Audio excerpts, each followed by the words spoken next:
Wait, Hold on. Hold on. wait. Yeah. Nope. I'm not hold ready on. yet. Oh, Yeah. wait. Okay. Go. Ready All or right. not? All right. No, hold on. Friday. Hold on. Nope. Too late. Now I gotta wait. I'm not ready for that live stream yet. So I refuse to go live. all right. Now go. Nope. You missed it. Hi everybody. How's it going? Hey, welcome. I'm good. How are you? Do I have to go get something now? Yes, immediately. All right, see you guys later. I have to go get something. I have to drive down to Walmart, but not like the nearest one. 2 hours out. So see you in a little bit. The rest is up to you. Oh, you know one. All right. Okay. Welcome to Don't Fret Friday. Don't worry Wednesday. And you can take this is the show where we talk about the issues, whatever issues you guys are dealing with throughout the week, the year, maybe just today. Doesn't really matter. Excuse me. Whatever issues they are, we're here to be a friend to help you on your journey. Maybe give some advice, but mostly just give you encouragement. A lot of times you guys already know what to do. You just need that extra push or that different perspective that we can maybe offer. We are not professional psychiatrists, psychologists, or psychos, but because who knows if there's professional versions of psychos, but I'm not psycho. good. You just look like a creeper. I'm not psycho. Weird. I don't know how you do that face, man. That's weird. you look like me when I was younger. Oh, nice. That's how you smile. That's how you smile. Hey, Vimini. Hey, Leg, Drachi, Princess, Science, Jesse, Keaton, Snowlock Holmes, Akil, Jack, Leonano? I'm going to guess that's how it's pronounced. Cherry, and Kay. Wow. Cody. Wow, that's awesome. Thank you guys for being here. We hope you have a wonderful time and can get some of your questions answered or something like that. But yeah. What do you say we jump right into this, Joe? Yeah, let's do it, man. Oh, is Cody here too? Hey, Cody, if you are here. What's up? Cody is here. Kay's here. Senna's here. Oh, just as an update, the website will be working again tomorrow. It's currently one of our security thing expired, so it's been reactivated, but it takes a day to become active. Weird as that is. So tomorrow the website should be functioning as normal again, but today we're just going to deal with what it is. So if you want to access the site, you just have to press the advance button and say, yeah, I do want to be on this site. And it's going to look really weird when you get in. So don't worry about it too much. It'll be fixed tomorrow. For now, good luck. But yeah, Yep. That's an update there. Follow along as best you can, and we'll still do what we can to get your posts on there. It looks like it didn't. Hey, Cloud. It must not have gone down all that long ago because we had people posting on there an hour ago. Yeah. Unless they were just walking through it like it's wonky and just dealing with it. I don't know. Yeah. But yeah. Hey, Cloud, how's it going? Welcome. So yeah, let's jump into this. Who do we have with us here today? So we did one of Cherry's last night. Now there's another one of Cherry's in here. Before that, it's Jack. Jack is here, actually, right? Jack. I have seen Jack. Jack was posting a minute ago. Yes. All right. Why don't we do Jack's then? He's kind of first in line here with Akil, I guess. But where is Jack's? Which one is that called? Morning Grumbles. Hold on. Is this Get is this. is this the correct Ah! Jack? Did you have a thing here? An issue you wanted covered? Morning grumbles. Oh, it's back from Morning grumbles. it's from a while ago. It is from a very long while back. I don't know if this is still relevant. If it is, let us know. But it reads, I feel bad every morning because I hate school. When the school day is over, I am happy, but then think I still have school tomorrow. And even though it's almost over, I still know I have to go back. I feel awful every morning and every day, and I'm barely ever happy. Is that still something you're dealing with? Or is that the wrong Jack? No, It's yours. Okay, it's yours. Good, good. And yeah, that's yeah. Let's talk about that then. Cool.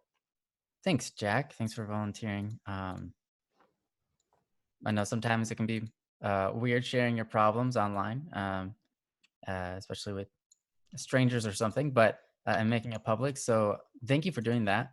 Thanks for taking the first step to try to get this problem handled. It can be hard to come to like things that you don't currently like.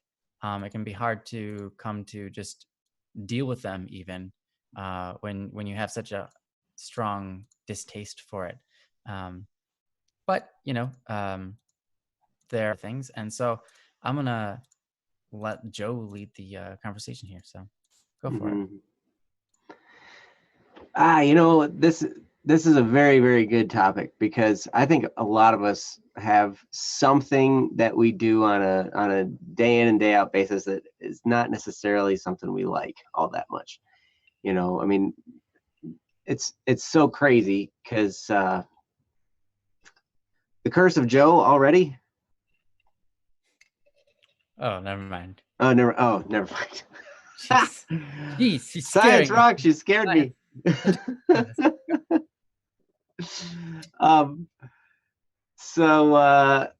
Yeah, I can really, really relate to this because recently I was going through a time when I was really resisting my day job as a property inspector. It's not all that fun, and there's a lot of things I would rather be doing. And in fact, it seems a lot of times that job I have that is my primary income source right now, it gets in the way of all the things I want to be doing for BSS because I've got a lot of different stuff I want to produce and get out there. Kay, you're here. Kay messaged me about asking what I do for a living and was asking different things I do and how he had heard that I talk about shows that I'm doing and producing and all that stuff. Yes, a lot of these are not released yet because they are in the production phase somewhere, and it takes me a long time to get them done because I have this job that's in my way that I spend all day doing. And lately there was my wife's surgery. That was another thing that was in the way. But hey, that's something you have to take care of. Life hits you and you handle it and you do the best you can. But I recently learned something about, when we feel bad about something, it's because we're resisting our reality. I learned this, and actually, this book recommendation has been here a lot lately. And it's The Miracle Equation by Hal Elrod. I know you guys are all getting sick of hearing about this now. I'm sure. Just buy it. That way you're not so sick of it because you can be like, oh my gosh, I read that book. Right. Well, I'll find it and I'll post a link to it. But The Miracle Equation by Hal Elrod. And what he talks about in there is like every negative emotion that we have. And this would include your feeling bad every morning because you hate school. It includes me feeling bad every morning because I don't like doing inspections. It includes anybody with any negative emotion. And he says, every negative emotion that you ever have felt, are feeling now, or will feel in the future is what did he say? This was so profound and I messed it up. Perfect. It was created by you. My emotions were created by me, my negative emotions. They were created by me, and they were completely optional. That stopped me in my tracks. I'm like, wait a second, my negative emotions are completely optional? Because they feel automatic to me. Like they feel like I just kind of get drawn into them, and then I'm there, and it's like, But I learned here that, it is optional. And then he went on to explain, he's like, the reason we have a negative emotion about something is because we're resisting our current reality. A lot of times we can't do anything about it. I can't do anything about the fact that I need an income in order to support me and my family while I build BSS. That's just, it has to be that way. People got to eat, people got to have, necessities and everything like that. And those require money, and I need to work in order to do that. So that's my current reality. And as I was resisting that current reality, it was creating negative feelings. Like I didn't like the fact that I had to do that. Now, it says the way to feel peace about this situation is to accept your reality, to accept the fact, in your case, that you got to go to school right now. And it's okay. It's not necessarily going to make you happy about the fact that you got to go to school, but you will feel at peace with it when you stop resisting the fact that you got to go to school. Now, there are a lot of things that might be happening at school that cause you to hate it. Maybe there are some people there that you don't necessarily get along with. Maybe it's really boring. There could be all kinds of different things involved. And in my case, with my job, that's kind of the way it is too. There are people I don't want to have to deal with every day. And it's, not all bad. But so here's the thing though. And Ryan helped me out a lot with this. And I'm sure when he starts talking, he's going to be able to help you as well. But he helped me kind of change my perspective about my inspections job. And it's because when he was doing inspections, because he used to do that too for his job, he would look at it and like, this really isn't that bad of a gig. I get to drive around. I kind of have my own schedule. I get to set my own schedule to some degree, and I'm mostly just driving around, and I can sing while I'm driving. I can pray while I'm driving. It's kind of like free time while I'm driving. And every once in a while I have to stop and take a few pictures. Now that he basically shifted my perspective to look at the good parts of my job. Now, when you look at your school situation, yeah, there's a lot of bad things. There's a lot of things you don't like. There's a lot of boring things or whatever. But I bet you if you looked hard enough, there are some good things that you can look at there too. There's some good things going on at school. Maybe you have some friends that you only see at school. Maybe some things happen. Maybe the water from the drinking fountain tastes extra good and is super cold. I know in my school that I went to, there was this one particular drinking fountain down this one hall. It was always like ice cold water. And there was always a line at that drinking fountain. Nice. But yeah, so anyway, but that's some stuff you can do. Like if you can shift your perspective and think, okay, I got to go to school right now. I can't change it. That's the other saying. If you're resisting a part of your current reality, the 3 words to remember are can't change it. And it's something like if you're in a situation, you can't change the fact that you're in that situation right now, but you can accept it and be at peace with it. So he recommends this thing called the 5-minute rule. And I talked about this on the last stream. And that is where you think about this situation and you're mad about it. You set a timer for 5 minutes and you're like, I'm going to allow myself 5 minutes to be really mad about this thing. And I'm going to just let all my emotions out and just be upset, yell and scream and punch stuff or whatever. And then at the end of that timer, my time's up. I've already expressed all my negative emotions. Now I have to just say to myself, I can't change it and move on. And the amazing thing is when you actually can do that, the level of peace that comes over you, even in the midst of a painful situation, even in the midst of something that's really hard and really, really painful, like school, because I can relate. School is painful and difficult for me. But even in the midst of that, you can be at peace and accept the fact that you're there. And then your days just go better because you just ride over that negative thing. And then you set your mind on the things that are productive. You start you can change your focus. You can be like, yeah, I got that, whatever. But now I can focus on the things that I really want to do. I can focus my mind on my dreams, on my goals, on the different stuff I want to do. So that's the best advice I have to get us started. And I'm going to turn it over to Ryan because, as I said, he really helped me out to change my perspective. And I'm sure he can do the same for you. I hope I can, but I can't guarantee that, of course. And I honestly, I would go back and listen to what Joe said because I think he really said a lot of important things that need to be said here.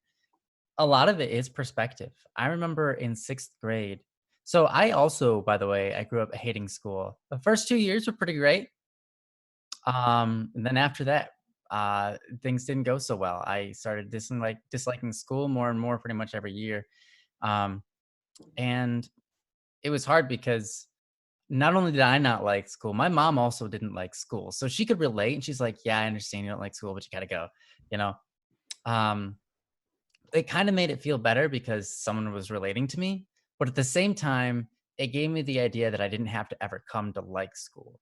Mhm. And so it made being at school hard um, I, because my perspective was very hard to change. Perspective is everything, right? The reason you feel upset or angry or whatever is because of how you look at something. If you look at school, for example, like we're talking about, and you don't like it, but you know you have to go, then you get this feeling, right? This feeling that makes you not happy.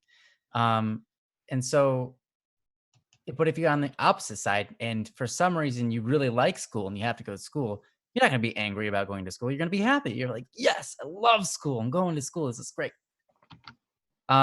So perspective matters a ton.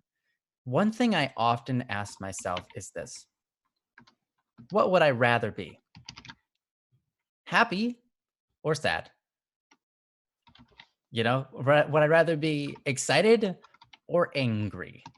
You know, when I feel a negative emotion, like, you know, upset, or furious, angry, frustrated, annoyed, I recognize that just like Joe was saying, that's I'm creating that emotion in myself because of how I see things.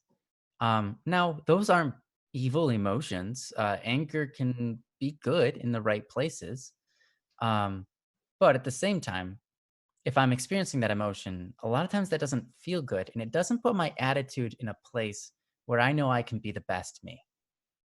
If I'm, like frustrated or ticked off or whatever, if I have a bad attitude and I go to school, it's going to be a lot easier to end up getting in fights. It's going to be easy to just ignore my work and say, you know what, I'm not going to worry about homework. I'm just going to ignore it. Um, and do things that are really not the best version of myself. But I have a good attitude. It's a lot easier to do those things that maybe aren't so fun, but you know, I can at least get through it. And if I can maintain a happy attitude, then that's awesome, right? So whenever I feel those negative emotions, the first thing I ask myself is, do I want to feel these emotions? Are these emotions good for me? And a lot of times they're not, right? And so then I decide, okay, what do I do about that? How do I change this? So first step, think about the things, of course, that make us change our perspective on it. So what's good about this scenario? What are the things that are helping me improve as a human being in this area? these are good things. You know, like you go to school, you do learn some things, you experience human interaction, you have your group of friends, you learn a bit here and there about society, about um, math and history and things like that, right? So you're getting a general education, and that's good for you. That's good for you. Um, you're also testing the limits of your mind. Um, as annoying and stupid as it is, you go to school and you memorize all this information and then you forget it because you Mhm. don't need it anymore. You do the test and you're like, sweet, I did the test. Next day comes and you're like, man, I don't remember a darn thing I just did. You know?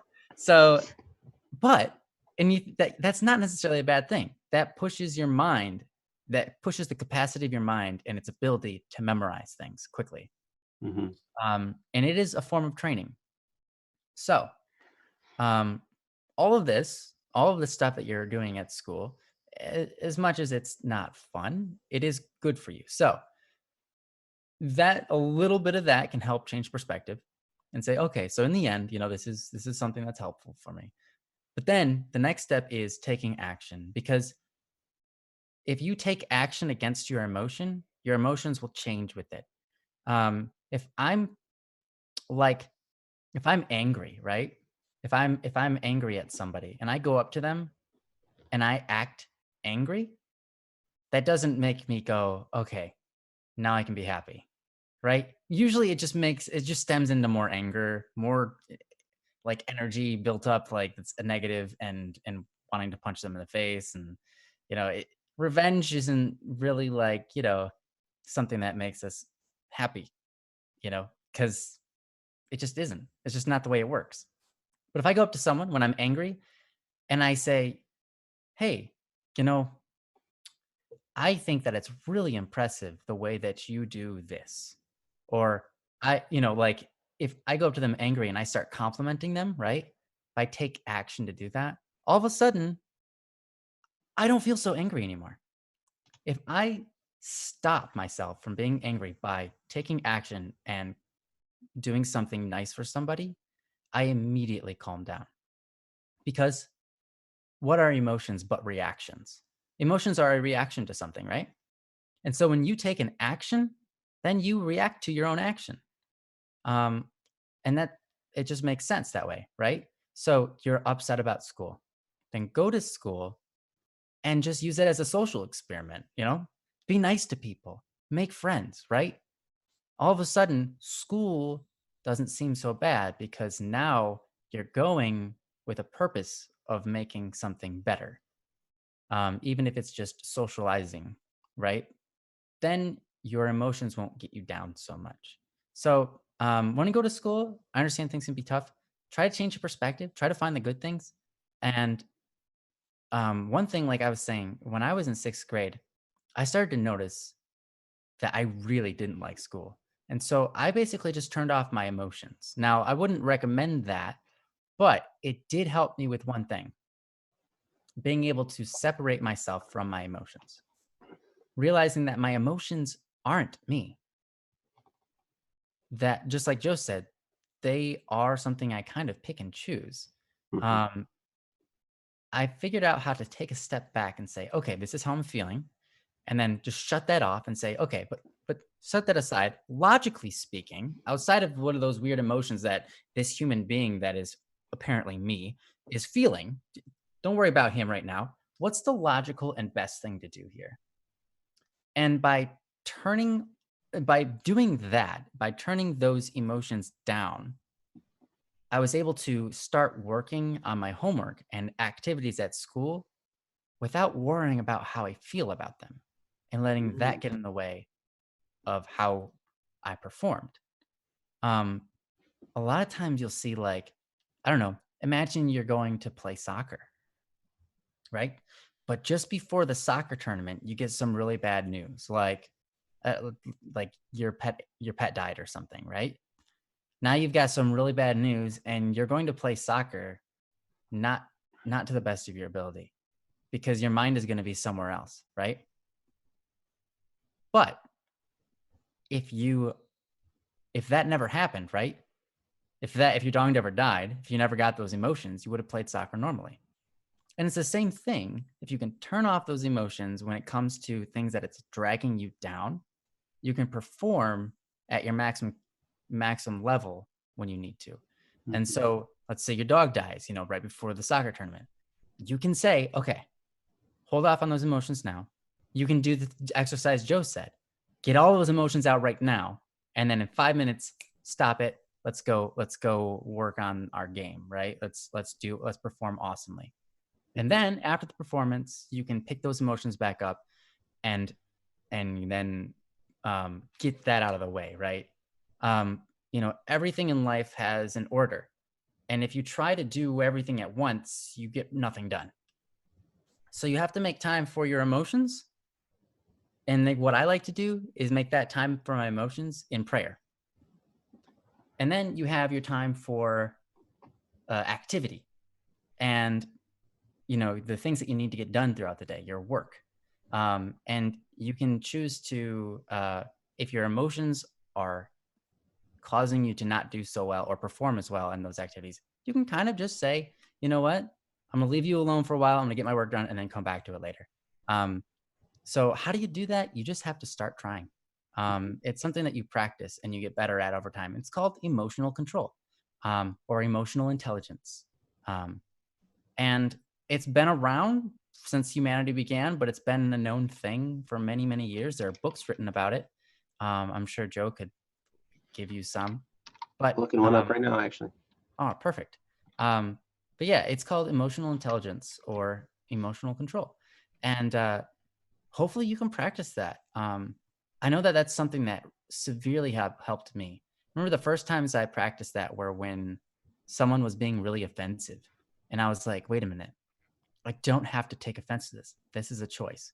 I'm going to be really nice to the person instead, or I'm going to just laugh with them and make them feel good and then see what happens, right? I remove myself from the emotional turmoil and I just say, what would happen if, and then I just took an action and saw what happened. And I was surprised to notice that, wait, I don't actually feel offended now. That's weird. Because I didn't take action with those emotions that were feeling offended, because instead I just said, that was really funny. That was a pretty good joke. All of a sudden, I actually am literally not offended by what they say. That's so weird. But it's true. It's the way it works. And I remember practicing that for the first time. So if at school you have bullies, try that out. That's a great thing to test it on. And you'll learn pretty quickly, like, wow, okay, yeah. I'm in control. I'm in control here. I can decide what I like and what I don't like. Even food. A lot of people hate food of certain types. That can be overcome because that's your brain telling you that you don't like it. You can train your brain to actually like food that you don't like, and I've done it pretty much with every food. But your brain is a very malleable thing. It takes on bad habits quickly, but it also takes on good ones, and you get to pick what those are. So you have to choose wisely. But anyways, I've talked for way too much. Joe, did you have anything more you wanted to add? Yeah, you were talking about emotional intelligence. Mm-hmm. Hey, Nathan. And there is a book recommendation here that this book made such a huge difference to me because I was blown back and forth by my emotions for a long time in my life, and I needed to learn some stuff about that. So the Emotional Intelligence Quick Book, and there's a link to it on Amazon. That book made a huge difference to me as far as learning that I did have a choice. I have an option. Now, it doesn't always feel that way because of habit. We may have a habit of choosing a negative emotion, or we may have a habit of just allowing ourselves to go down an anger path or something like that. But it really is a choice. And the more we make the choice to move in the direction of a peaceful or a positive emotion, the stronger we get in that regard and the more automatic it becomes. It's like the 5-minute rule. you start off and that's 5 minutes, and maybe it's really hard for you to get everything out in 5 minutes. And at the end of the 5 minutes, you're still like, but I'm still mad. Like 5 minutes is not long enough for me to get all my frustration out. But then if you consistently do it, before you know it, you only need like 1 minute. And then you're like, well, why would I waste another 4 minutes being upset? No, let's just get on with it, right? You know, like seriously, I'm done now. You know, like, and you really can get that strong. So it's just, but it takes time, and you got to give yourself some grace as you go through the process of strengthening that muscle of choosing a positive emotion. Mhm. It's not easy. I'm not going to tell you that it's easy. You know, I Oh, don't no, want to. Yeah, I mean, it's definitely something that takes some practice and some work, but it is train it. possible. Yeah. So, yep. So that's all I pretty much have. So, Yeah. I guess I have one more thing. Okay. So in practice, let's talk about this. All right. In practice, you wake up now. Obviously, you don't have school tomorrow, but okay. Imagine you have school. Okay. When you have school on Monday, right? When you wake up and you feel that dread of like, man, I got to go to school today. As soon as you feel that dread, tell yourself this. Say this in your head. All right. You know what, school? I'm going to own you. Let's do this. uh-huh. All right. Have that like, I'm going to rock this school. I'm not going to blow it apart, but that's taking it too far. But have an attitude, like give yourself an edge. Be like, what's up, school? I'm coming for you. And I'm going to make this day awesome. Okay. And then when you get on the bus or something, whatever you get in your car, go, however you get to school, you're going to feel that dread come again. You're going to be like, you know what? No, I'm going to own this day. This day is going to be awesome. I'm going to get all my work done, and it's going to be, I'm going to be on top of my attitude. This is going to be awesome. Just you wait, self. This is going to be awesome. Don't you know who I am? I'm the guy that's in charge here. So then when you get to school, give yourself a pep talk again. And throughout school, whenever you feel that emotion dragging you down, give yourself a little pep talk. It's okay. It's okay to motivate yourself. In fact, people people need to do that. And people ask all the time, how do you motivate yourself? You pep talk yourself. Sometimes you just got to give yourself a pep talk. Be like, yeah, even when you're not feeling it, even when you're like, man, I don't feel like it. And then you're like, wait a minute. No, you got this, man. You got this. Let's do it. And then you get in there, right?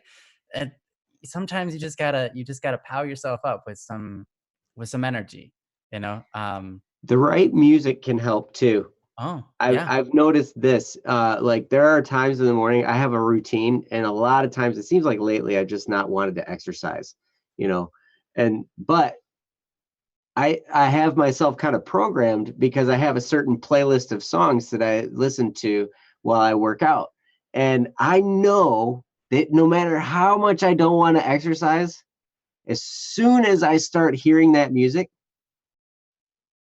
then I start doing stuff. And then I'm like, okay, yep, it's time to exercise. Okay, cool. And then Yeah. I start feeling better about it and everything. And it's crazy. Yes, Static's music is great for that. Absolutely. The Criminal Idol series, go to Yeah, instead seriously.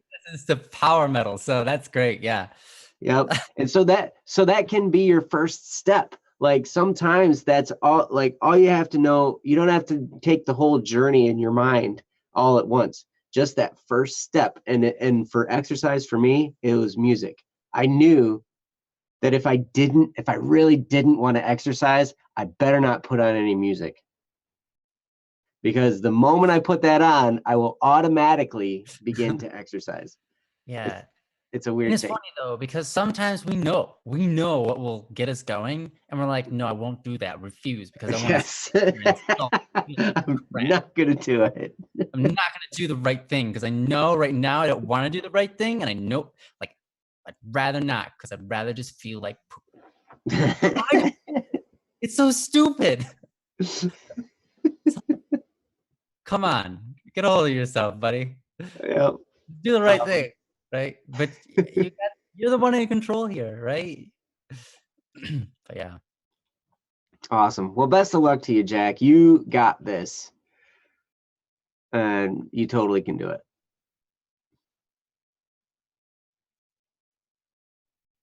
Yeah. Yeah. Good luck there, Jack. I'm sure you'll get it. You'll get the hang of it. Again, as Joe said, don't expect to have it all at once. It's not easy. It's something you train at. You know, if you're gonna play a sport, you train for the sport and get better at it. And this is training your mind to do certain things. Just like when you try to train your mind how to play an instrument, it takes a long time.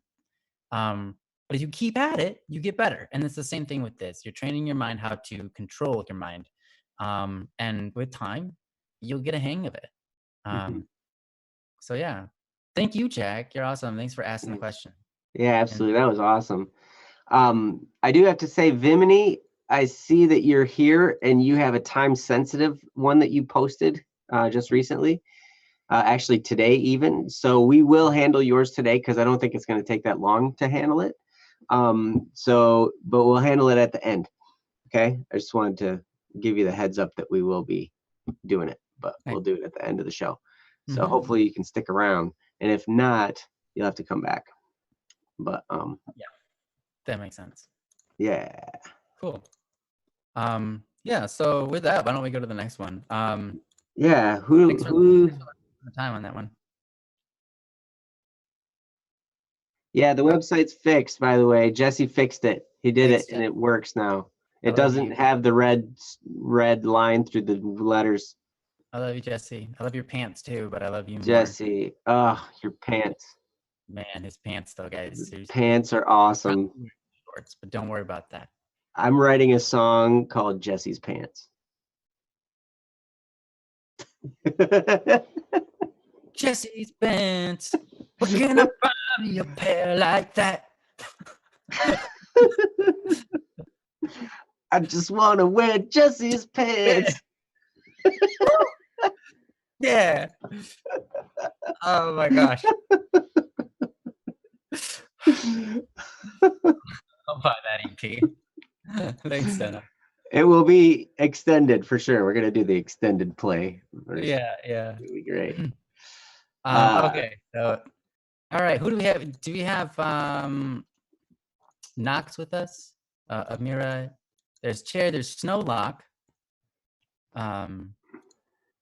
Late, K, Deku, Rose, Aaron. Rose is CJ Rose. CJ's here. Okay. Yeah. I think Snow is here as well, right? Snow, Lay, K, Deku, like everybody's here. Oh my gosh, why is everybody here? This is great. Stop it, guys. Okay. No. Okay, why don't we just go in order then? So that well, Knox probably isn't here. Is Yeah, Knox I here? did not see Knox. Hey, Enderboy, what's up? Okay. Now, Cherry is here. Is my mic cutting out?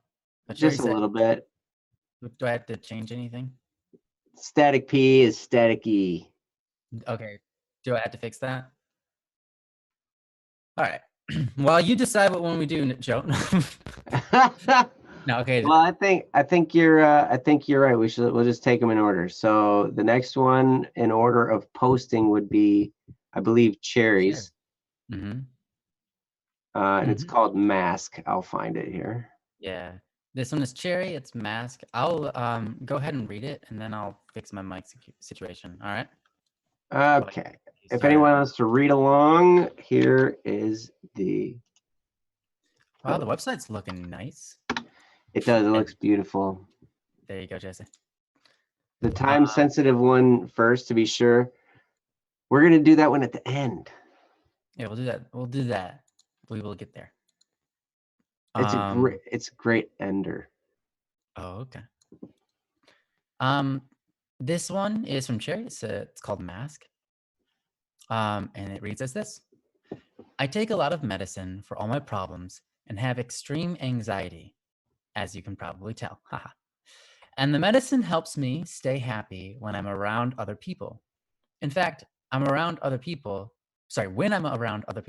I couldn't be more happy and better. And I have no problems whatsoever. But when I'm alone, that's when all the problems begin to appear. And I have all of these depressing thoughts. And maybe this was obvious, but usually I'm alone when writing posts.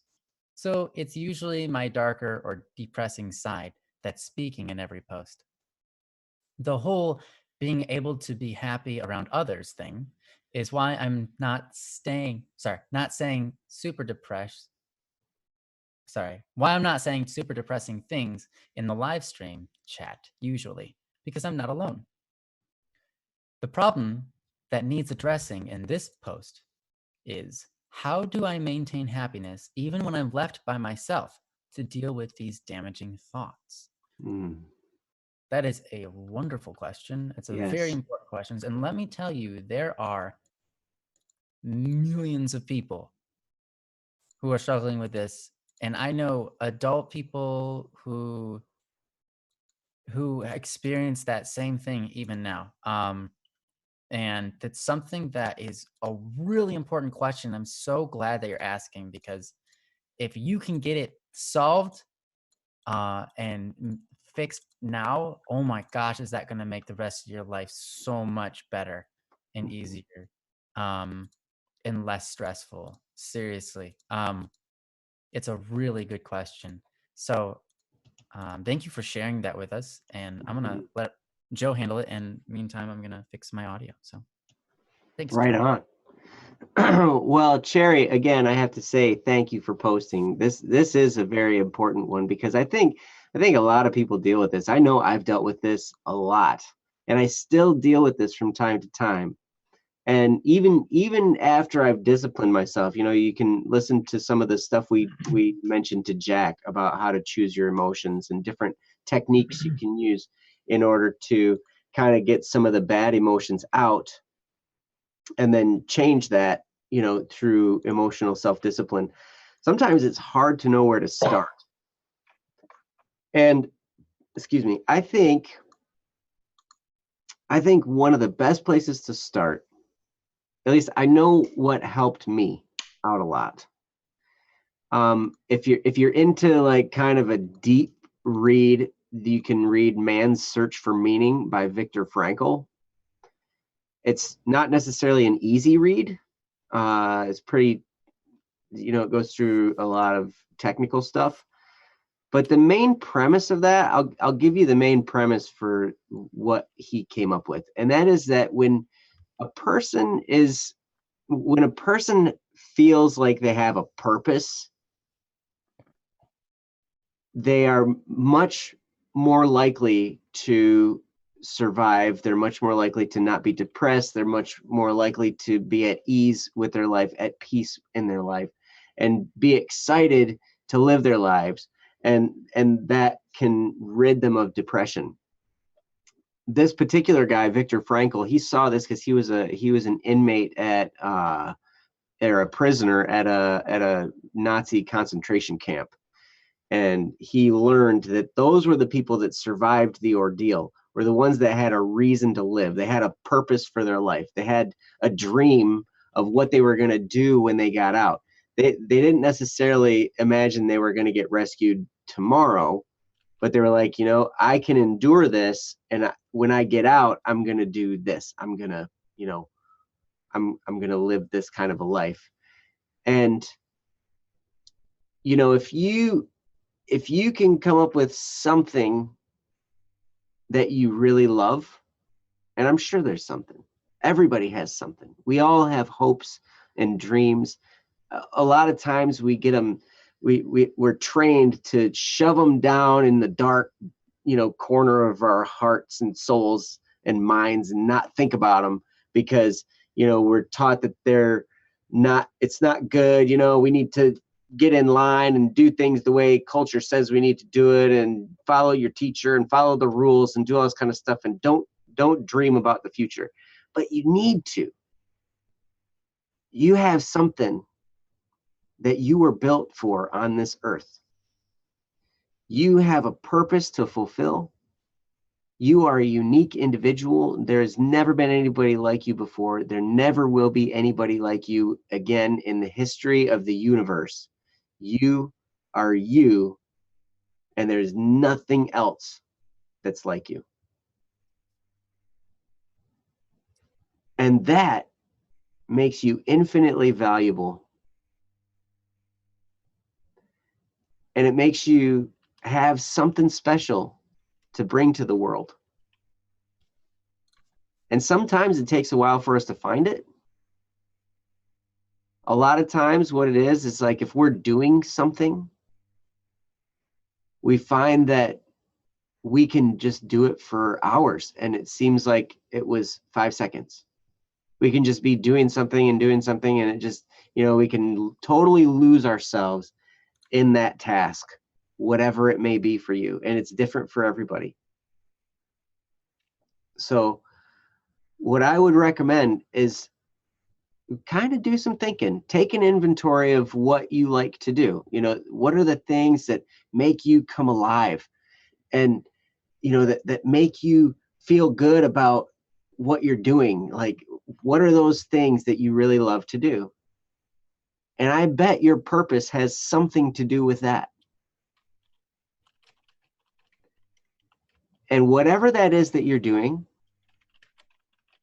find a way that it's creative. If it's music, you can create. If it, everybody's oofing. All right.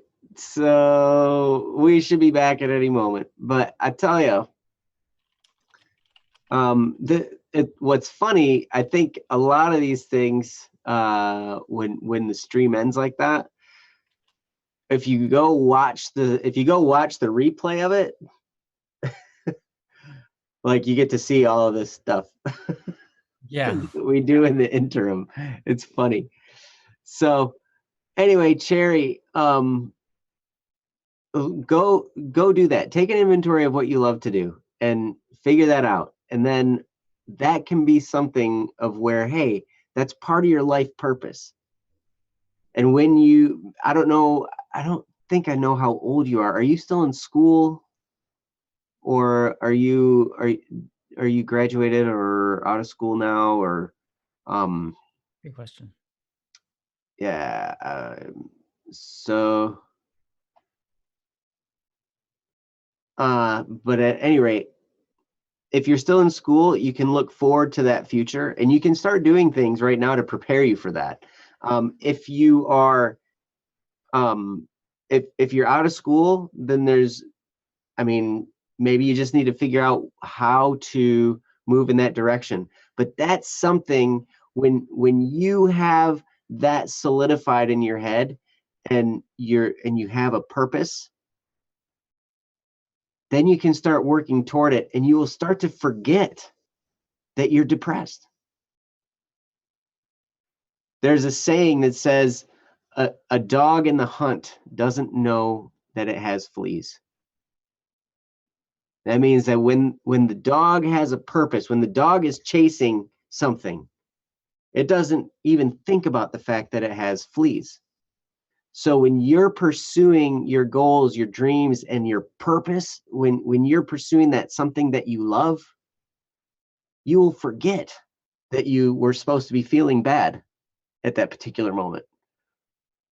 And I know that made a huge difference for me when I learned some of these principles about having a dream and moving forward and always remembering to think about that dream and visualize what it was going to be like to achieve it and then start to do things that would move me toward it. Anytime that would happen, I would totally forget that I had all these problems. But then when I lose sight of that, all my problems come back and they like tackle me and shove me out on the ground and stomp on my face and, whatever.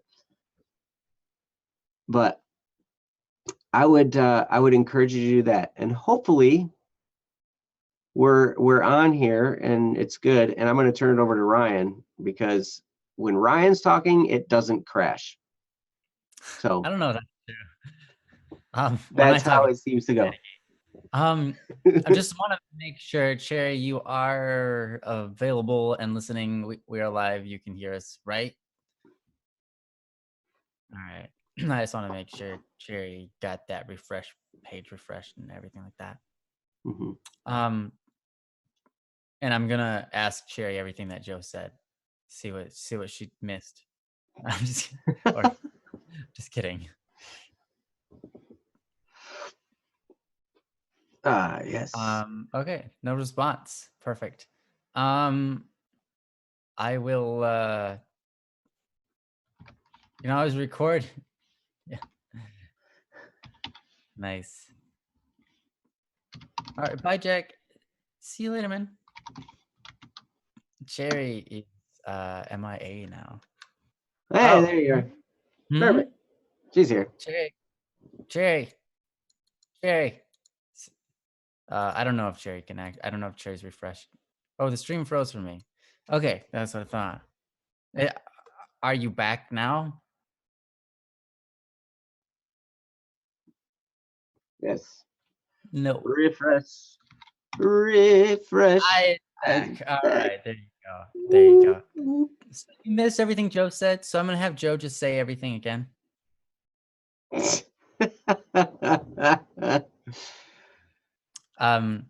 No, I really like what Joe said. It was really good. If you can go back and rewatch it, I would recommend that. Um, and yeah, but to summarize, if you will, Joe said it's super important to associate yourself with a mission or a purpose in life. Find out what you're doing with your life that is purposeful, that is meaningful, that can change lives, that something that you have a dream of doing, and that can be something that helps you with how you feel when you don't have anybody around you or anything distracting you. That's super important. Um, and yeah, I'll let you. Instead of repeating everything Joe said because it was really good. Um, I'll have you just go back and rewatch it after the stream. Maybe I think that would be good. Um, but anyhow, um, yeah, like I said before, this is something that a lot of people deal with.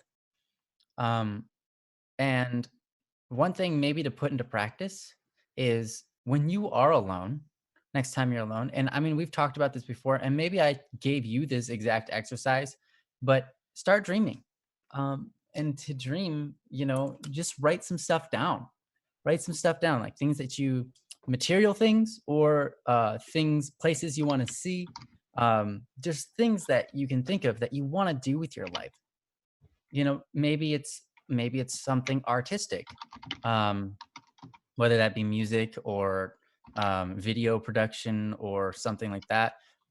Create a story, or maybe you don't want to do anything artistic, but you want to do something scientific, make discoveries in that field, or maybe it's help certain foundations that you see of people struggling, with illnesses or poor people, etc.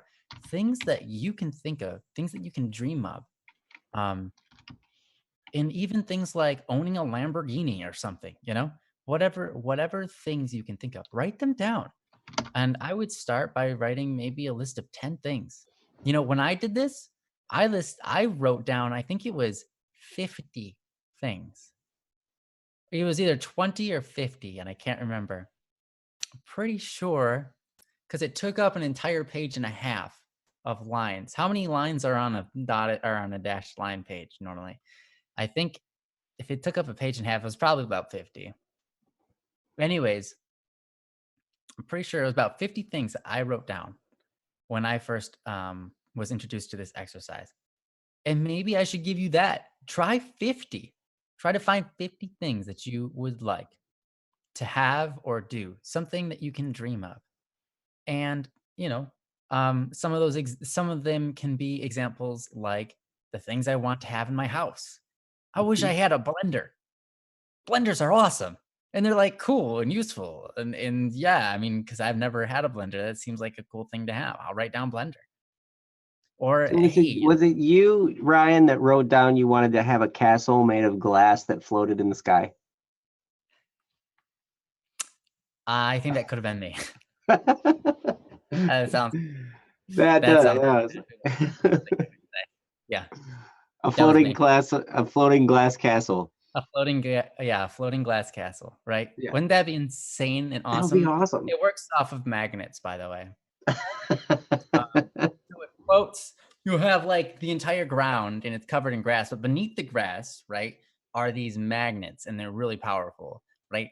And then you've got the glass castle in the sky, and it's just like the bottom and sides have magnets too. So your like house is floating and it's glass. So you can look down at the floor, which is Hmm. like 20 feet down, but it's awesome and scary at the same time. Thrilling Yes. just to live there, right? I Isn't wanted that to, cool? yeah, it is. Yeah. I wanted to water ski behind it. Nice. Behind it in the air. Water Yes. air ski. These are silly, right? Silly dreams that Yeah. we're talking about now, but they get your mind moving. Hmm. And that gets your mind, that creates the talent of finding out good things that are around you. It gives you the talent of seeking, what can I do next? It gives you the talent of dreaming of ideas of real ways you can help people. It gives you the talent of inspiring and motivating yourself to do what you need to do to get those things done, to find those purpose. Um, I love dreams, sleepy dreams, and dreams of the future. Yeah. Hmm. So, so mainly, I'm just going off of what Joe was recommending, finding that purpose, because that is so true. In space, I love space and music. Yeah, and space music. Unfortunately, you can't play music in space though, unless you have a gas to transfer the sound through, Yes. or a liquid or solid. But that's not how we normally hear music. Anyways, science. So science rocks. No, okay. Anyways, that's mostly my recommendation there is try to write down, try to start like when you're by yourself next time, and I'm guessing that would be after the string, or next time you have those bad thoughts, right? Next time you're alone and you start to feel depressed, start working on a list. That's the first thing you should do. Try to get to 50. And don't stop until you do. You got to get to 50. Don't cut yourself short, man. I went to 50. It took Hmm. forever. But you can do it. Hmm. Um And that's why and you start when you have to get to 50, you start coming up with things like a floating castle yes, you made of start to come up glass. with things that are outrageous, but it's fun and it It makes it is. fun. It is. It's a Um blast. yeah. Um and then the other thing I would recommend is this. Um it's super important that you come to like who you are as a person. The Mhm. main reason a lot of people don't like being alone is because they don't like themselves. Because you're always with yourself. When you're not around other people, you're not being influenced by anybody but you. And so you're left with yourself. And if you don't have a good relationship with yourself, how do you expect to feel good when you're alone? You got to have a good relationship with yourself. So that takes two things. One, in order to have a good relationship with anybody, and especially yourself, because you know all your faults, right? You got to have forgiveness. You can expect no relationship to last forever if you don't have forgiveness, because everybody is uh, bound to make mistakes, Mhm. um, and bound to hurt you. Everyone is going to hurt you, especially yourself. So you need to have forgiveness. So you need to be able to forgive yourself. Um, and I mean, Joe has talked a lot about that. But uh, forgiving yourself, I think it's super important. Just sometimes you got to think about the things that you did in the past and be like, wow, I was so stupid. Right.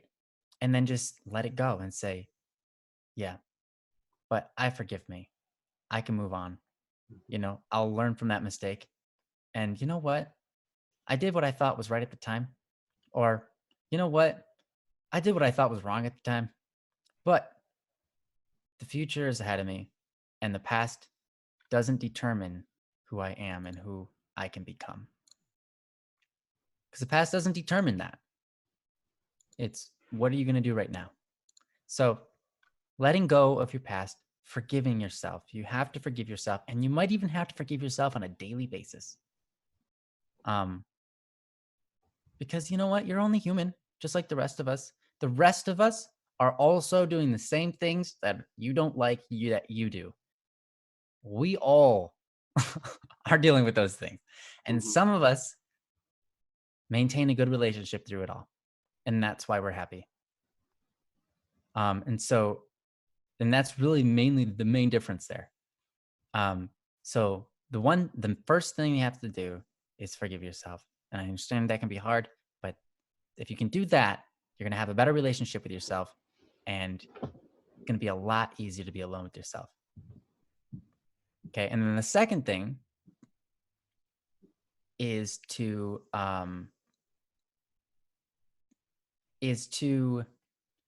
reflect. Okay. Second thing is to reflect. And another word for reflection is prayer. Mhm. If you can find some time to pray, because or if you're not religious, but you said that you're Christian, so last stream. So but for anybody who's not religious, reflection is also something you can do instead of prayer. But finding that time to sit with yourself and reflect, think about stuff.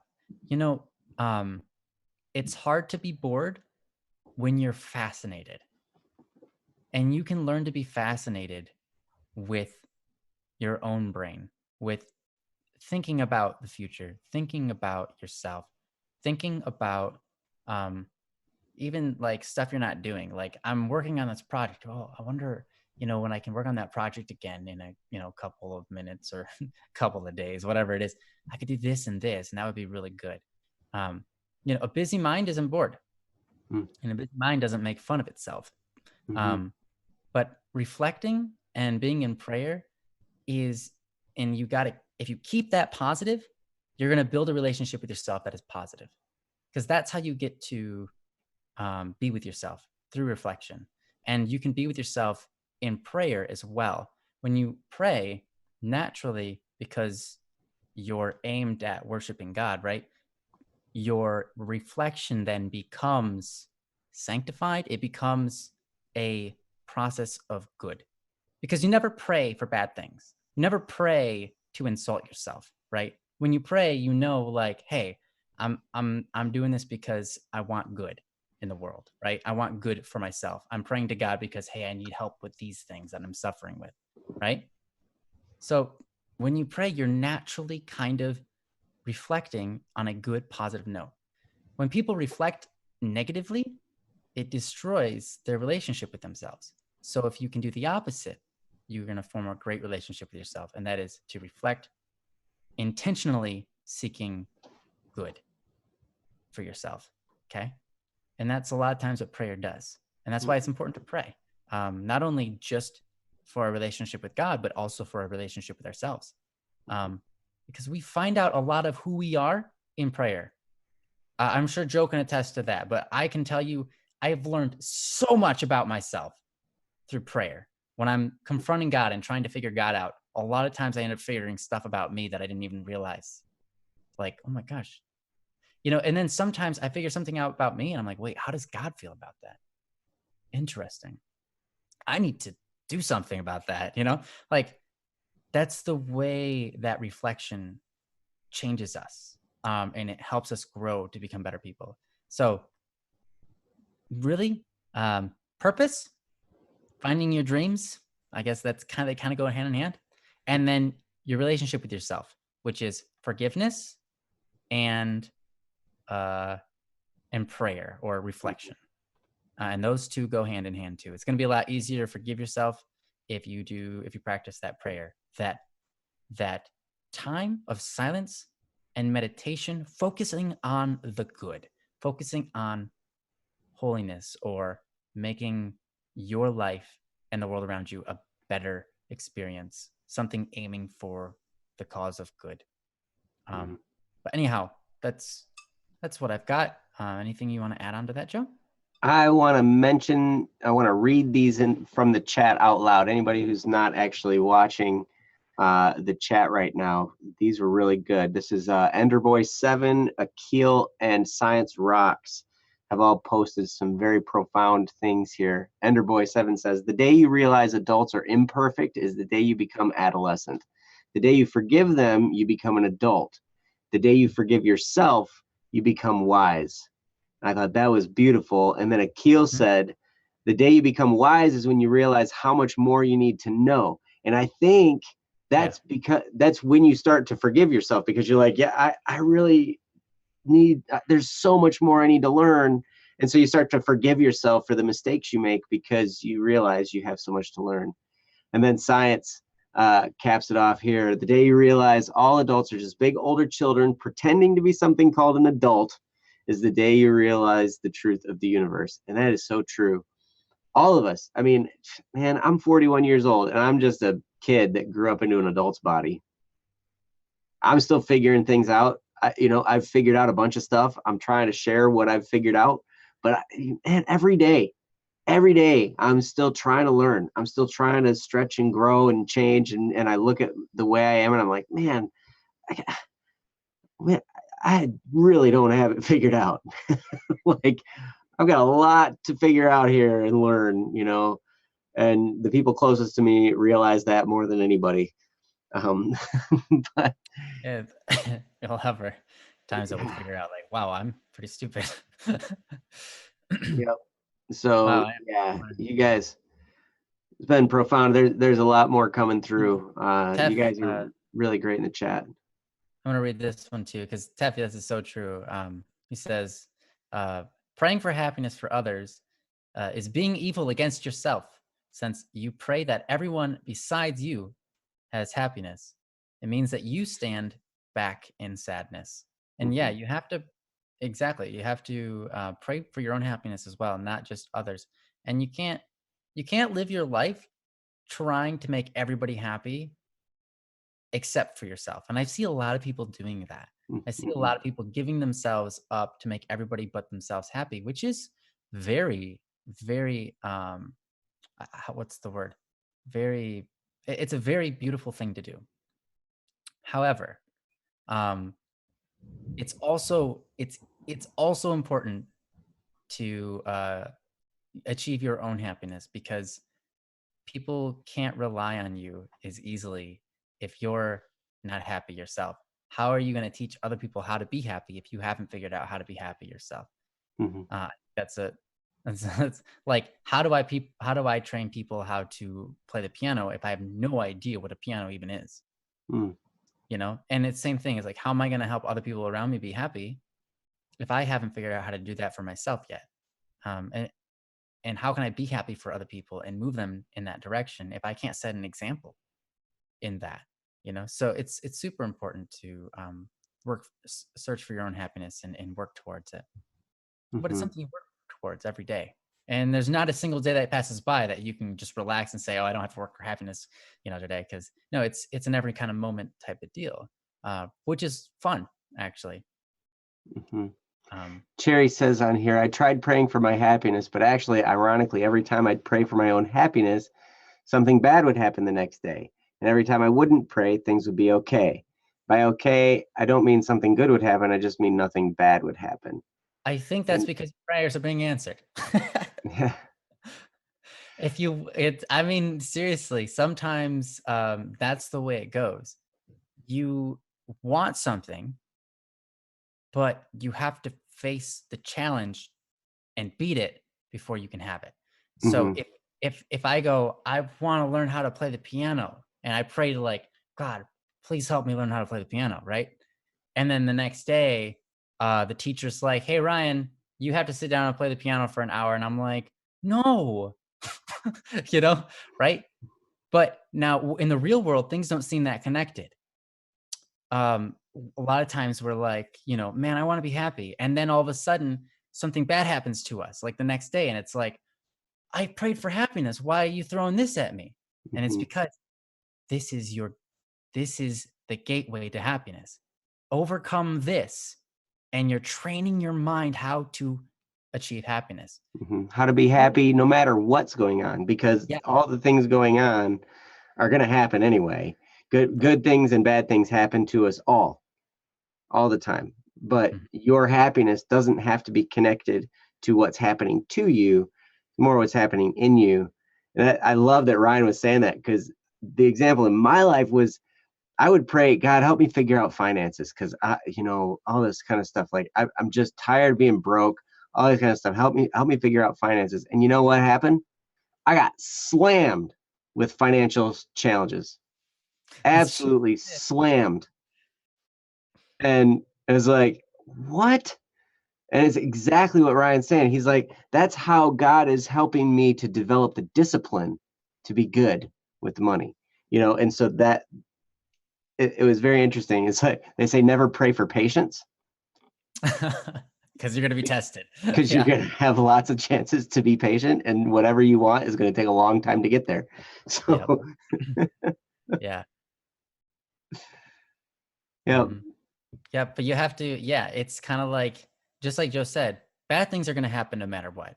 But if you can learn how to be happy despite what's going on around you, then you figured out happiness. Because if you're only happy when things are good, then that's not something you've earned. That's just something you have. And it's not really like, oh, I figured out how to be happy at all times, right? No, you're just happy right now because nothing bad is happening, right? But bad things are coming because bad things always happen, Mhm. right? Um, so when those times come, can you keep your happiness? No, because you've never trained, because you've never done it before. But when bad things happen next time, you can go, wait a minute. Bad things are happening. How do I remain happiness? How do I retain my happiness through this? How do I get through this? And let's just get through it. And then when you get through it, you go, oh my gosh, I just learned something. That's weird, And it's like, I didn't even, oh, okay. That's why that happened. I've so many times that happens in life. You get through the challenge, and when you're going through it, it doesn't seem like there's any point to it. It's like, oh, this is pointless. I don't know why I'm being forced to do all this stuff. It's stupid. It's dumb, and it's never going to help me. And then, like, you get through it all, and you're like, oh my gosh, I'm glad that happened. I've learned Mhm. so much. Right. Yeah. Yeah, we always look back on that and are thankful in those moments, but when we're going through it, it's terrible. Oh yeah. And Cherry, I love your perspective here when you say, although 100 bad days made 100 good stories. So that Hmm. makes me feel better kind of as well. Just turn the experience into something creative. Yes. Yeah. Yes. Understand, a good story doesn't happen by everything being good. You don't watch a movie and Yeah. everything, if everything just happened that was good for people in the movie, that would be a really boring movie. Very. You know, we Very. watch the movies that are like challenges and hardships and everything. Oh man, big fight, fight against evil. This evil guy is like killing people, and we watch the hero come, and he's, got to go through all these challenges to get to that point, and train and train and train and fail and get up and fail, and and then all of a sudden, boom! At the end, he wins. But that's just the end of that one little segment of his life. He's still got the rest of his life that we just watched 2 hours of his life in the movie. Yeah. Yeah. Cool. But Well, thank you yeah. very much, Jerry. Thanks for that post, and we're happy that we got to do it. Mhm. And hopefully that's helpful. Hopefully that steers in some direction. I go back and listen to that part of Joe's speaking that you missed sometime maybe after the stream, and then try to write down 50 things that you can dream of, that you can think of, that you want. Next time that you are in that position where you're alone and you don't know what to do with yourself. But yeah, Mhm. much love, Cherry. You're awesome, and we're so glad you're here. Um, yeah, we have definitely time for two more, I think. Yeah, So, so who's next? um, before we move on, I do have this random thought. Um, I think it would be really fun if we just like, kind of almost for like no reason whatsoever, sang "Happy Birthday" to Akil.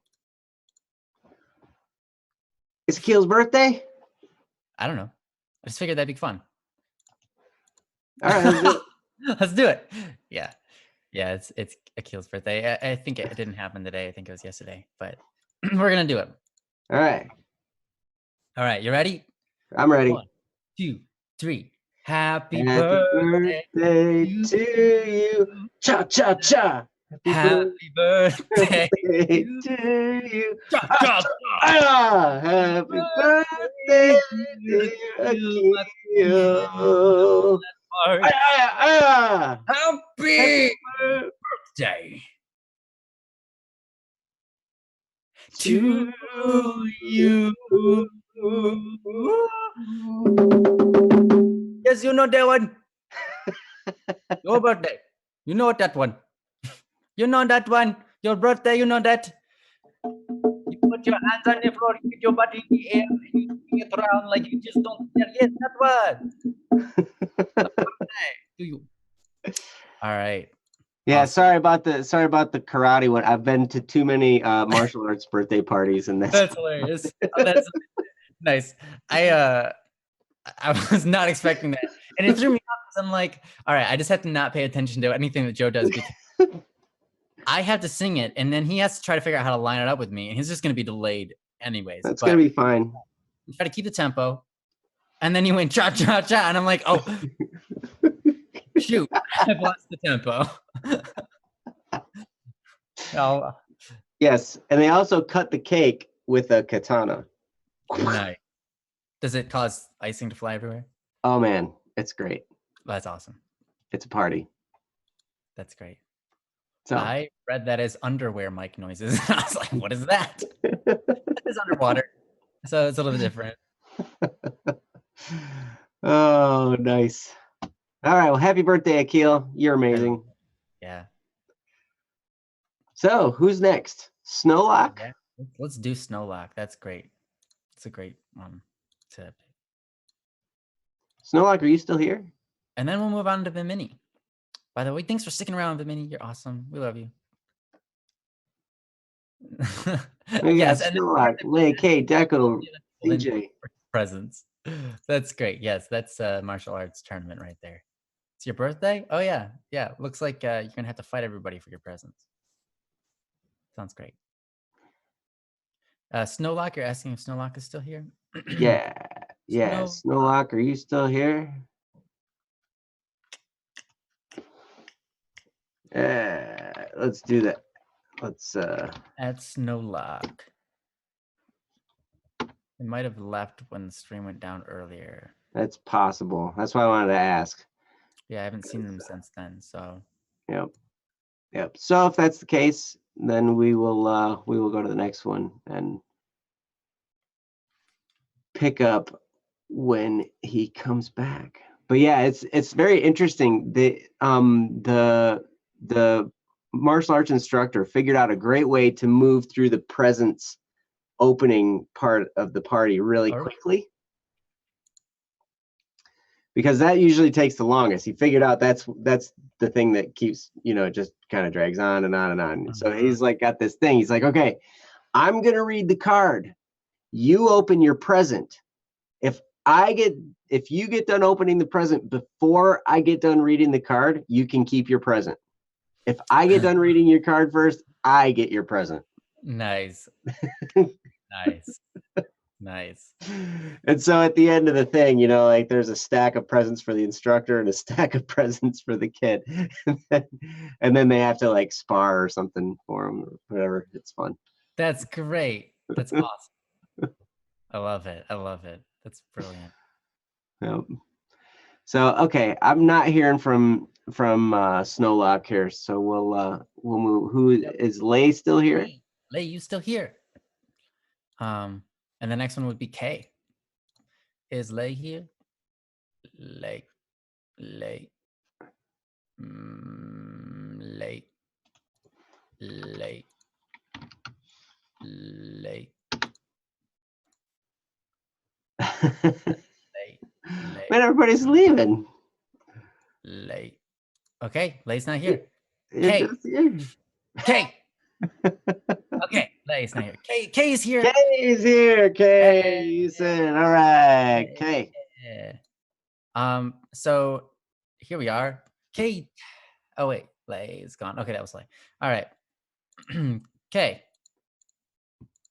Hold on, let me get to it. Okay, Oh. non-reciprocated feelings. Here you go, Jesse. Here you go, everybody else. All right, non-reciprocated feelings. It reads as this. As you know, I had recently sent a topic in regarding my clinginess and then ended up retracting it. So that is actually super related to this. Anyways, here's what happened.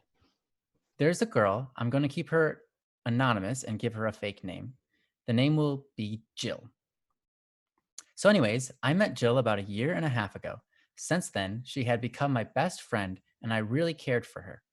She was the person I talked to if I needed support, and also the person who I talked to when I was lonely.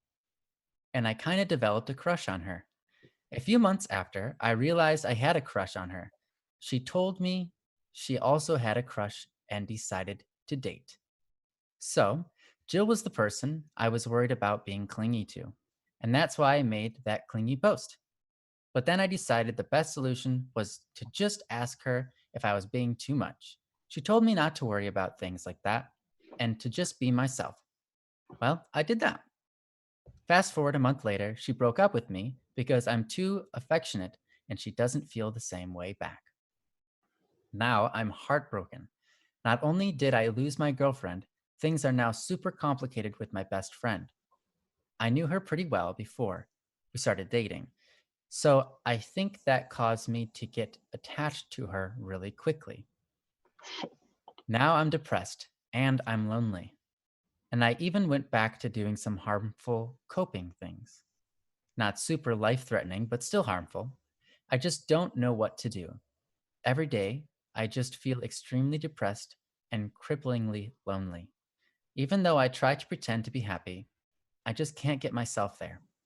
And I tell my friends I'm doing all right so they don't worry too much, but I'm not doing all right. I'm very distant to a lot of people in my life, so losing someone that I thought loved and cared for me is extra painful. I miss Jill. I don't know if I'll ever be able to get back to the place we were before dating because I can't turn my emotions off.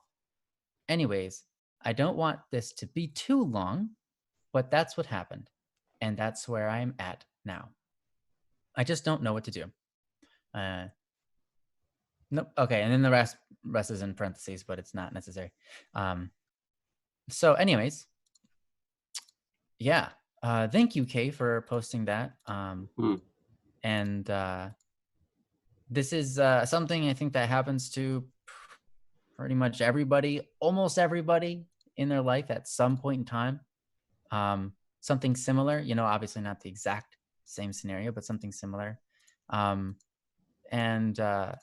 hopefully we can help you out and just make you feel a little bit more comfortable about everything that happened, and maybe give some advice about dating for your future. But Joe has more experience in relationships because he's married than I do, so I'm going to let him start this and give you some good thoughts and perspective. So thanks, Well, Joe. I certainly hope that what I have would be helpful. What was that? Oh, I don't know what you're talking about.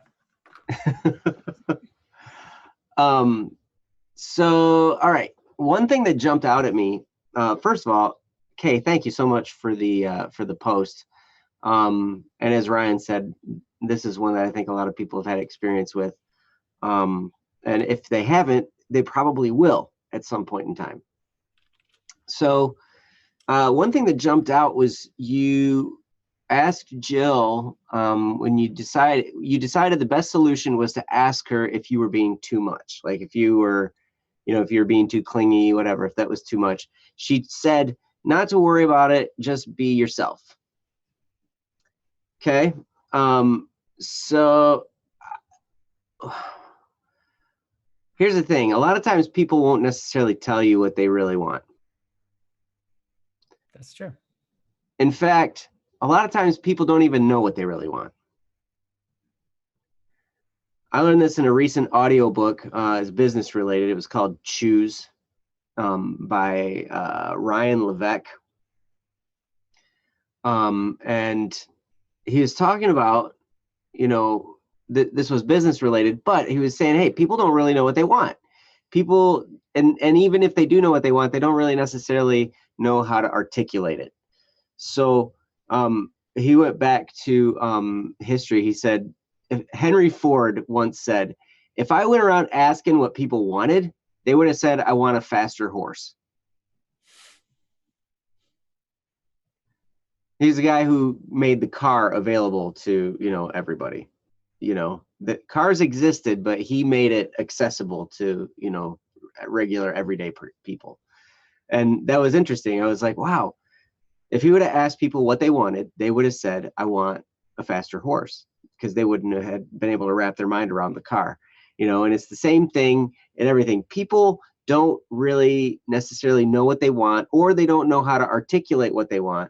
But the premise of this whole thing was people definitely can tell you what they don't want. So sometimes it takes asking the right questions. And in this case, it looks like you might have asked the question, and she said, well, don't worry about it. Maybe she just didn't want you to feel bad, or maybe she just wanted to see how it would go, possibly. And so you probably did the right thing by asking. In fact, I think you did. But just anytime you ask a question like that to somebody, one thing to keep tucked away in the back of your brain is to understand this may or may not be the answer. This may or may not be what they actually want. So in relationships, let's see, I went through this in my marriage. Actually, there was a time in my marriage when it was really, really a struggle. It was super duper challenging. I think that was another thing where I was asking God, hey, help me in my marriage, and God just slammed me with marriage issues, so help me figure it out. But what was happening was, it didn't really matter what was going on. I was always met with hostility, no matter what I would do, no matter what I would try, no matter how I would try to make her happy, no matter what I would do. It was just the response was always hostile. And it was because our relationship was really difficult at the time. And I don't blame her necessarily for that. It takes two to tango, as they say. But what I decided, what finally along the way, I had just been hit with this so many times, this hostile response, that I realized it's not my job to make her happy. That's her job. That's between her and God. Her happiness is her responsibility. My job is to do what's right and to try and figure out what's right to do. So that became my new goal. Is like, okay, what's the right thing to do in this situation? And I would just try to genuinely do the right thing.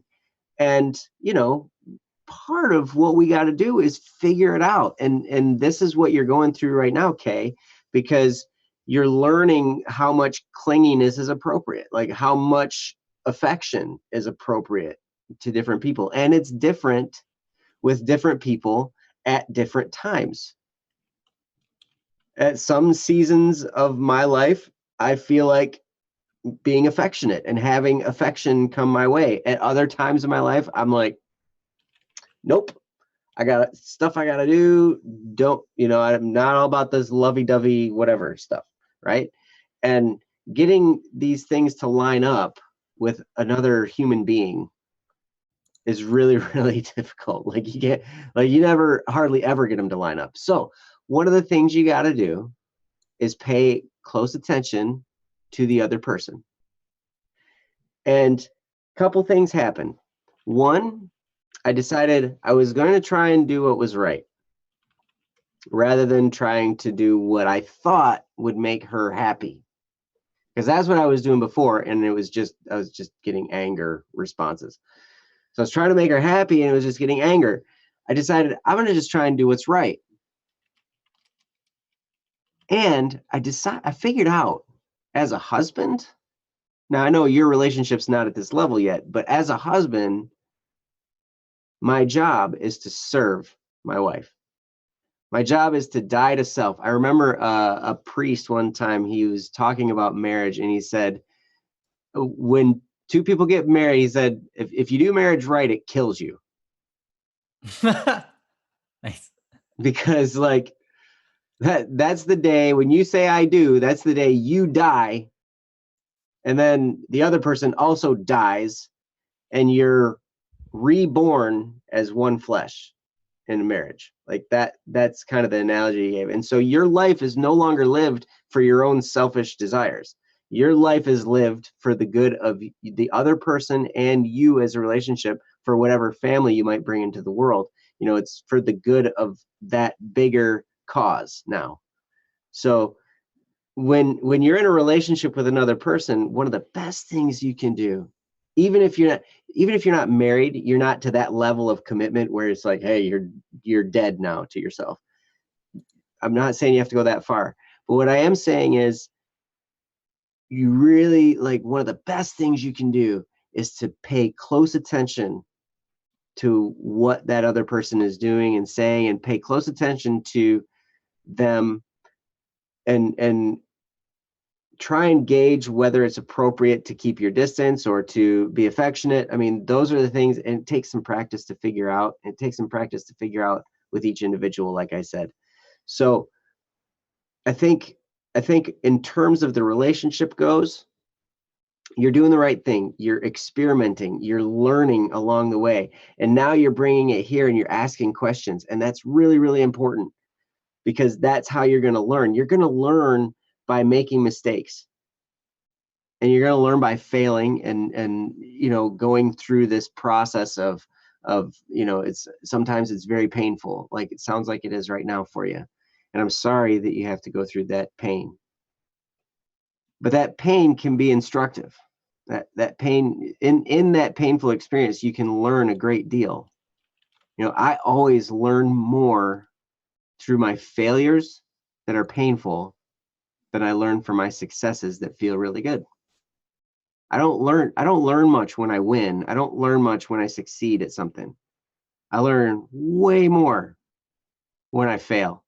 And I learn even more when I fail and when it hurts. That's when I learn the most. When I fail and it's really painful, because then I have to practice that 5-minute rule, and I have to be like, oh, this really sucks, and like, and like go through that crying phase and that anger and all that stuff. I got to go through all that, and then I got to shut it off and say, okay, I can't change it. That's in the past. What brought me to this point is done. I can't change any of that. What I can do now is look forward to the future. What I can do now is take that, and what can I learn out of that? And how can I apply it to next time? Because there'll be a next time for you, Kay. I promise. As painful as that is, Your next time's gonna be painful. Yeah. With next time's gonna be painful. As painful as it is right now, the crazy thing is, we go through that time where their relationship ends, and it hurts, and it's sad, and it's proper to mourn the end of something good that we had. It's okay to feel sad, and it's okay to mourn that, the loss of that. But maybe the end of that relationship means now you're open, and you're not attached to another person, and you haven't met the person you're supposed to be with next. But if you were with Jill, you never would have, thought to pursue the person you're supposed to be with next.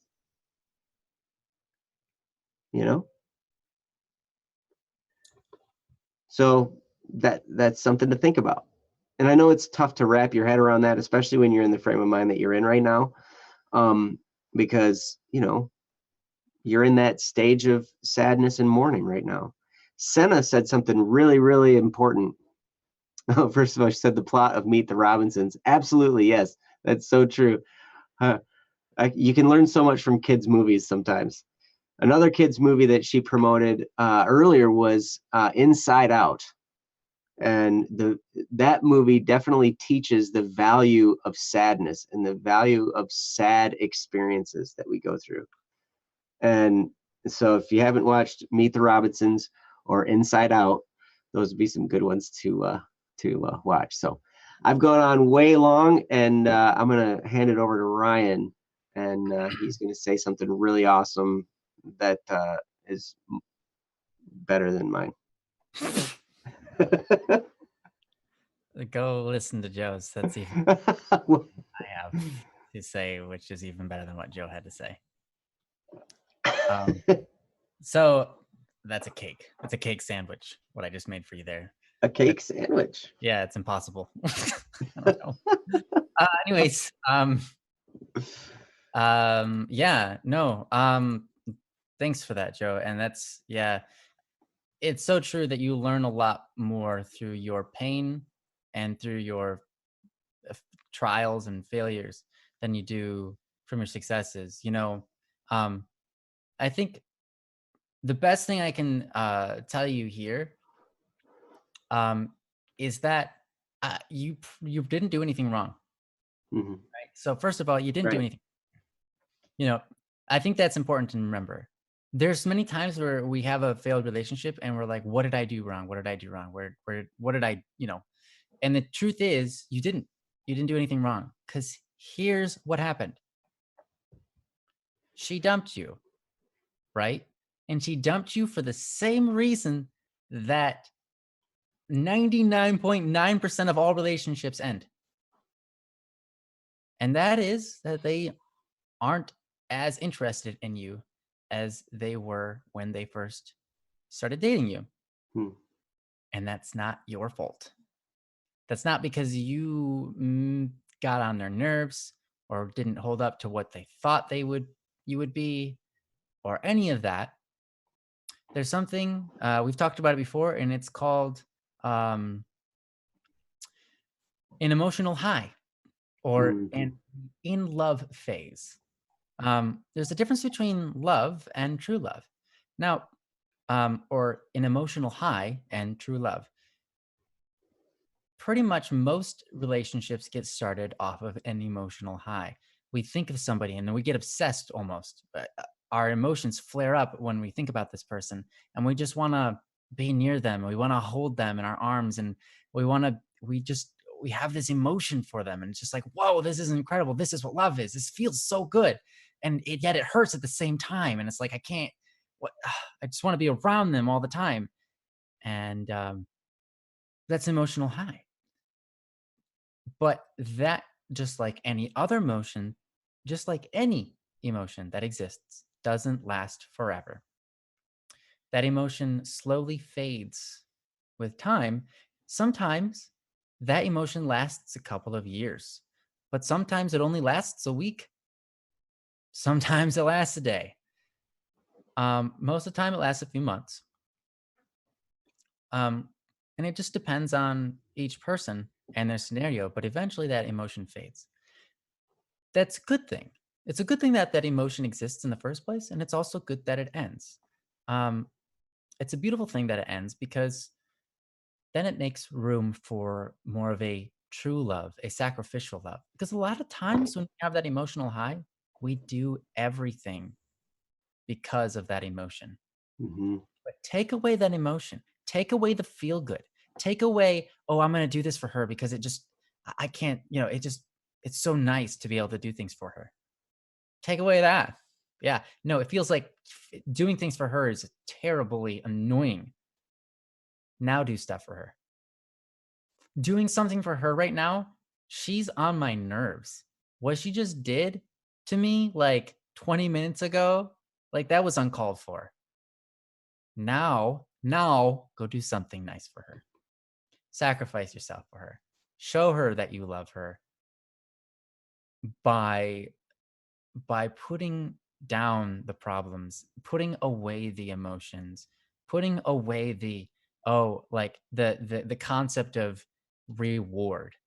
Put away any concept of a reward and go do something for her. Then now you've got love.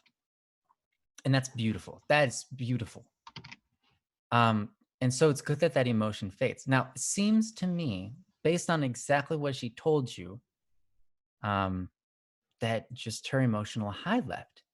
And for a lot of people, we grow up in this environment watching these movies that tell us the emotional high is the love, but it's not. A lot of times when we feel that emotion fade, we're like, oh, I guess I just don't love them anymore. I don't have that desire to hold them in my arms anymore. And so I don't really feel like doing it. So I guess I won't. And I guess I just don't love them anymore. Weird. It's not nice to egg them or deceive them and tell them that I love them when I don't. So I guess I'll just break up with them. That's what happened to me. That's what happened to you. And that's normal. Mm-hmm. And it's all right. And you didn't do anything wrong. You didn't do anything to deserve the pain that you feel, but that pain is showing you value. Remember that a lot of times when you feel pain, it's pointing to something bigger, something important, something valuable. And you can learn so much through that. I remember I had a relationship with a gal. She lived in Canada. It was a long distance relationship. We went out for 4.5 years. And one day, when I turned 18, I got my driver's license and then drove. It was my very first thing I like ever get in the car and drive anywhere. It was a long distance trip, and I drove to Canada. It was only 8 hours, and I went to an event. I went to Anime North, and I was supposed to meet her there, but I didn't. I went there and I was like, "Hey, I'm here," and she's like, "Okay, I'm hanging out with my friends here," and I'm like, "Cool, well, all right." And so I looked around for her and I never found her the entire time I was there, but apparently she was there. And so then when the event convention was over, I was like, "Hey, how about I go to your house and we meet there and hang out?" And I was like, she's like, "Okay, let me ask my parents." And so it all worked out. And I went and hung out with her for a week. I literally stayed at her house for a week, and her parents loved me. Her brothers and her sister, we were, it was like awesome. We were all getting along. It was amazing. And then I go home, and then 2 weeks later, she dumps me. And I'm like, why? What? That's not of nowhere. Like, why? And she's just said, I don't, I don't feel the same as when we first met, you know? And I thought that maybe when you came to visit me, it would rekindle that love. But in the end, it didn't come back. And so I guess I just don't love you. And I was like, what do you mean? You know, that doesn't make sense. Like, you don't want good for me anymore? Like, you don't want, like, she's like, I do. I care for you and I hope the best for your life, but I just don't love you. And I'm like, okay. And it gave me the conviction. It was painful, right? But it gave me the conviction to finally read a book that had been sitting like near my bed for like 2 years or something, not that long, but for a long time. And it was called The Five Love Languages by Gary Chapman. Mm-hmm. I read the book without like putting it down. For the first time ever I've ever done that. I read it in 12 hours. I was a very slow reader. It's not a big book. I'm a very slow reader. So anyways, I would recommend that book. It tells you about how people experience love, and but it also talks about that in love emotion, that um, emotional high, and that's what helped me to realize, hey, it's not my fault, and it's not your fault. It's just part of human nature. Um, but what you can learn from the book, I would recommend reading it.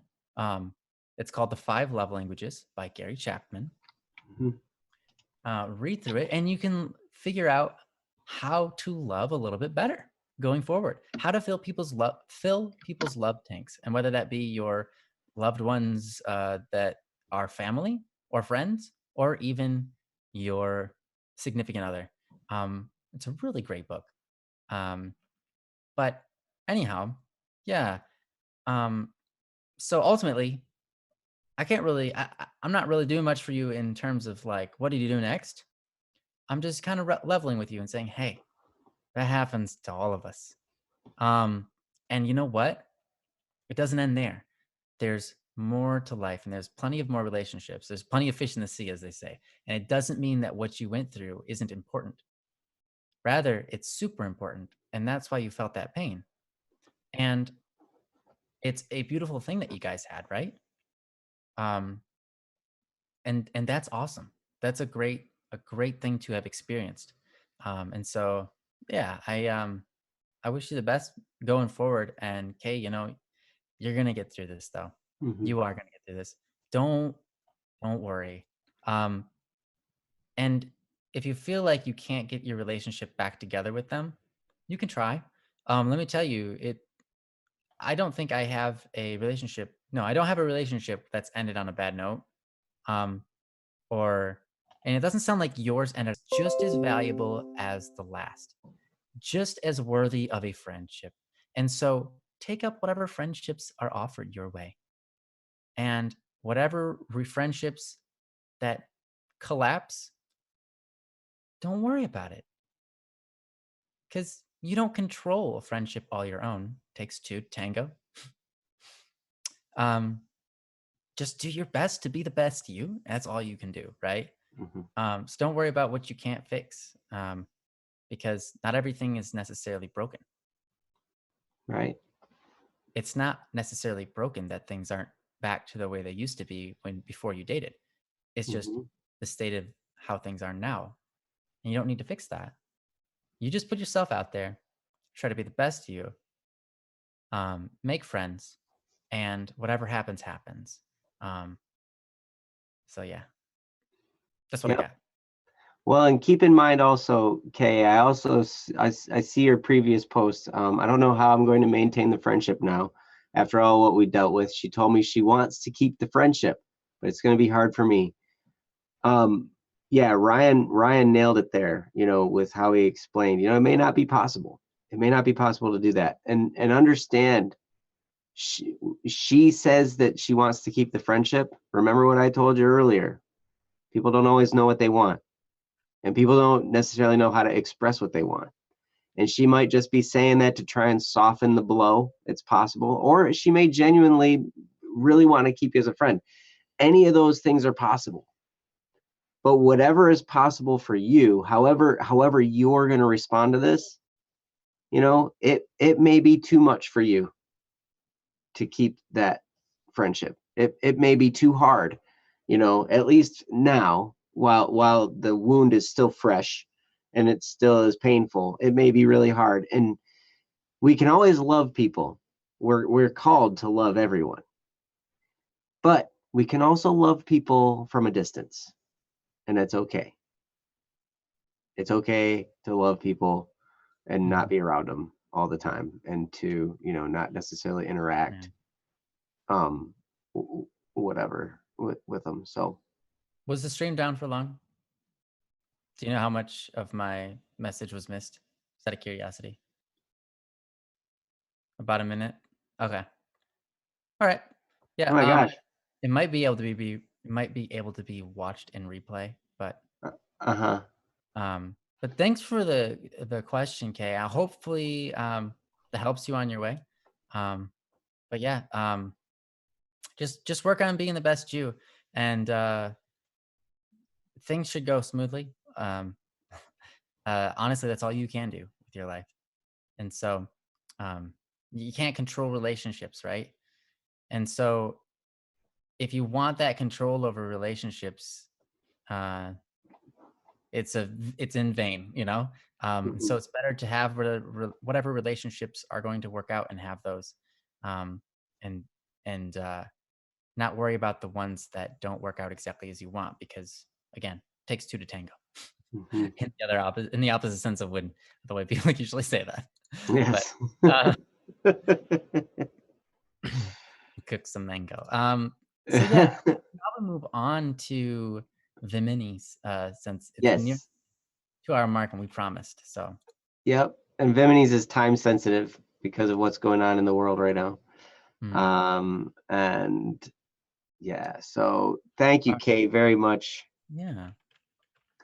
Yeah, I saw Snowlock came back. So we got Snowlock, Lay, Kay, Deku, CJ Rose, Science Rocks, Nathan, Aaron, if you're here, all of you guys, we've got ones from you that are in the queue.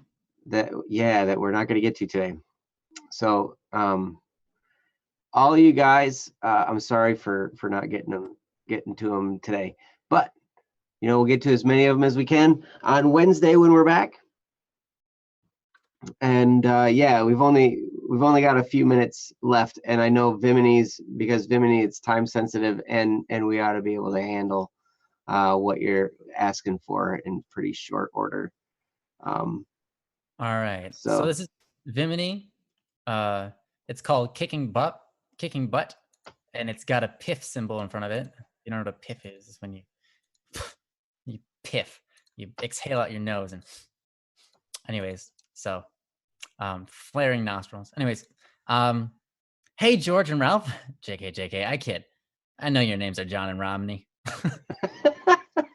Nice. This is John and Romney answering your post. Okay. Anyway, hope you guys are doing phenomenal today. Happy May. So as you may know, the end of the school year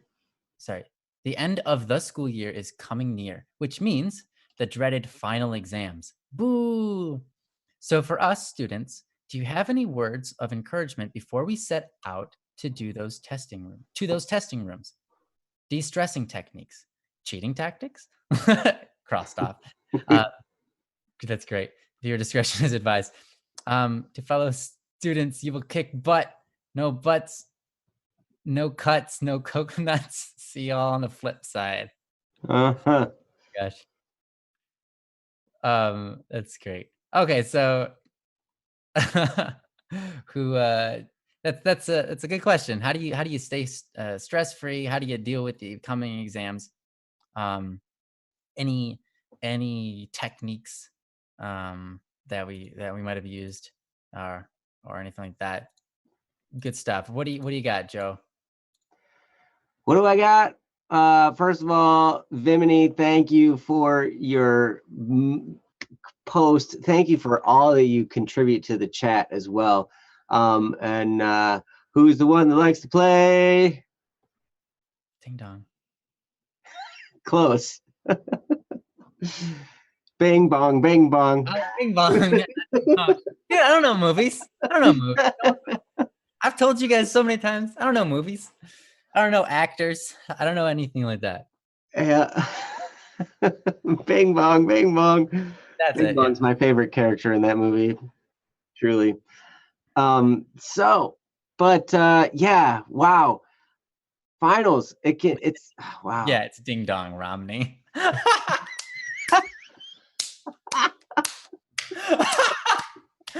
Ender. Oh, that was perfect. Oh. Awesome. Well played. That's great. So how do you prepare for finals? Well, you can do all kinds of studying. You can do all kinds of craziness. At some point in time, sleep's going to be your friend. Because most of you who know me, that I'm not a big fan of sleep. I don't like to do it. I wish I didn't have to do it. I wish I could just stay awake and just do stuff all the time. But sleeping helps with thinking clearly, I suppose, and all that. And for when you're taking tests, that's an important component, is to be able to think clearly. If you've been to class, you're probably in better shape than you realize. If you've continued to go to class. If you haven't continued to go to class, then yeah, you're going to need to do some cramming probably. Now, if it's coming up like this week or next week or really quick here, do the best you can and understand something. You're going to do a lot better if you relax. So if you're getting really stressed out about it, the best option for you is to get rid of that. And I know your question was, one of your questions was de-stressing techniques. How do I de-stress before a test? Especially important ones. And one thing that I would always do, and I had this reconfirmed to me later on in life by an auto mechanic of all people. And that is, he would look at a car and he would be working on a car, and there were times when he would be so frustrated and he didn't know what was going to happen. And he would sit there and he would look at the problem and he would just get so frustrated and he was stuck. And what he would do is he would remind himself, he would take a step back and he would like take a deep breath and whatever, and he would sit there and try and relax a little bit, and he would remind himself, you know what, you know how this is going to end? This is going to end with this vehicle being fixed and the customer getting their car back. That's because that's how they always end. You know, every one of those transactions ends that way. And for your exam, sometimes it helps. It really helped me to remember that, you know what, it's not going to be long now, and it's going to be over. You're going to be getting up, you're going to put your pencil down, you're going to be done with the exam, and you're going to walk out of that class, and it's the last time you're going to be in that classroom ever. Or well, unless you go back. Sometimes you might go back for your final scores, but I think a lot of times, at least when I was in school, you know, the final exam was the last time I was ever in that class. And then we just got our grades later than that, you know. Sometimes some of my, well, I guess I take that back. Some of my professors would give the final like the second to last day of class, so then we could have kind of like a party day for the last day or free day, and we might get our scores back. But at that point, like, you can't do any correction to retake it, you know. The final is the final, and that's it, you know.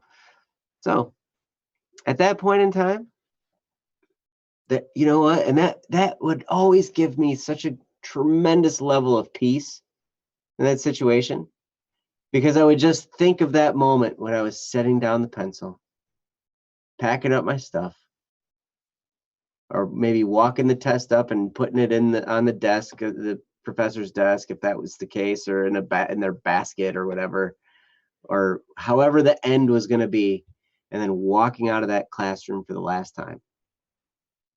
And I would imagine that moment. And that, above all any breathing techniques or meditation or anything like that, if I could visualize that moment, that relieved the most stress for me as I looked toward finals week or anything like that. I just imagine, man, there's going to be a moment in time, and it's close approaching, that I'm going to be done with this, and I'm going to answer that last question. I'm going to turn in the test, and I'm going to walk out of there. That's going to be great. And the sun's probably going to be shining, and it's going to be warm, or maybe it'll be raining, and I won't care. It'll be raining, you'll be like, this is awesome. Yeah, because I'm going to be done. What about test anxiety? That is a really good question. If you're having test anxiety, sometimes you have to ask yourself, why? Why am I anxious about this? There are reasons. There, you know, we can be anxious for all kinds of reasons. You know, is it because this class, you really need this class in order to move on in your degree program? You really need it to move on. You really got to do good on this, and this is like your last chance because, you know, you haven't done very good on other tests, or maybe it's a professor that, I had a few of them where it was like, you know, 70% of your class is the final exam. Like, that's 70% of your grade. I'm like, that's ridiculous to me. You know, I look at that and I'm like, really? The final exam is that much of your grade? There comes a point in time when you've done all you can and you just do the best you can. And sometimes it helps to play the little game that I've I've offered a couple of times on this, and that is, what's the worst thing that can possibly happen in this situation? And come to grips with what you would do if the worst possible thing happened. So in this case, the worst possible thing, you fail the exam, you fail the class, you got to go back and retake it or something, or it shuts off something to that degree. I remember actually, we have a regular person who I haven't seen tonight, Kendra, who was expressing she was having some trouble because like this, there was a certain door of art education she was going to pursue, and that door might close permanently if she didn't do good on something. And I remember walking her through that.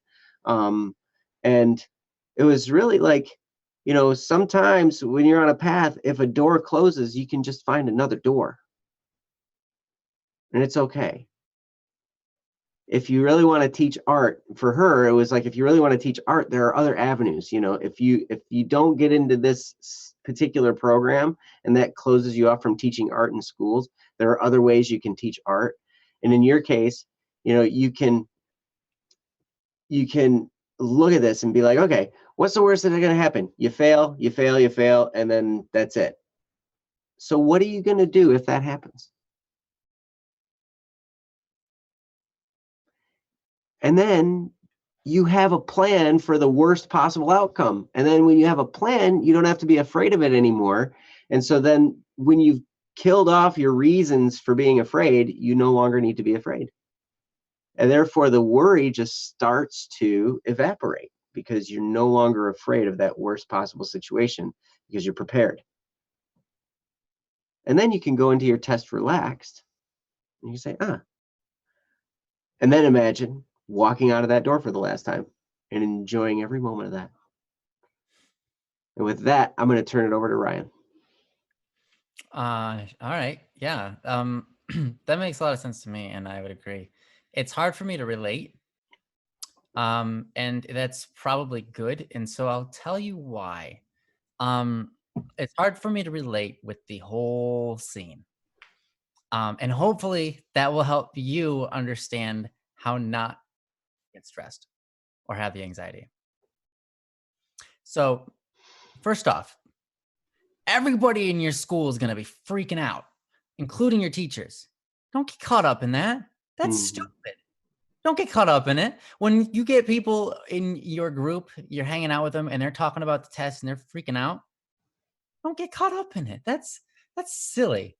Why would you want to get caught up in that? It's not going to make you feel good. And it's not going to make you do any better on your test. In fact, it'll more likely make you do worse. Because when your brain is going 100 miles an hour, it doesn't do a very good job at focusing on one thing, which is doing what you need to do when it actually comes.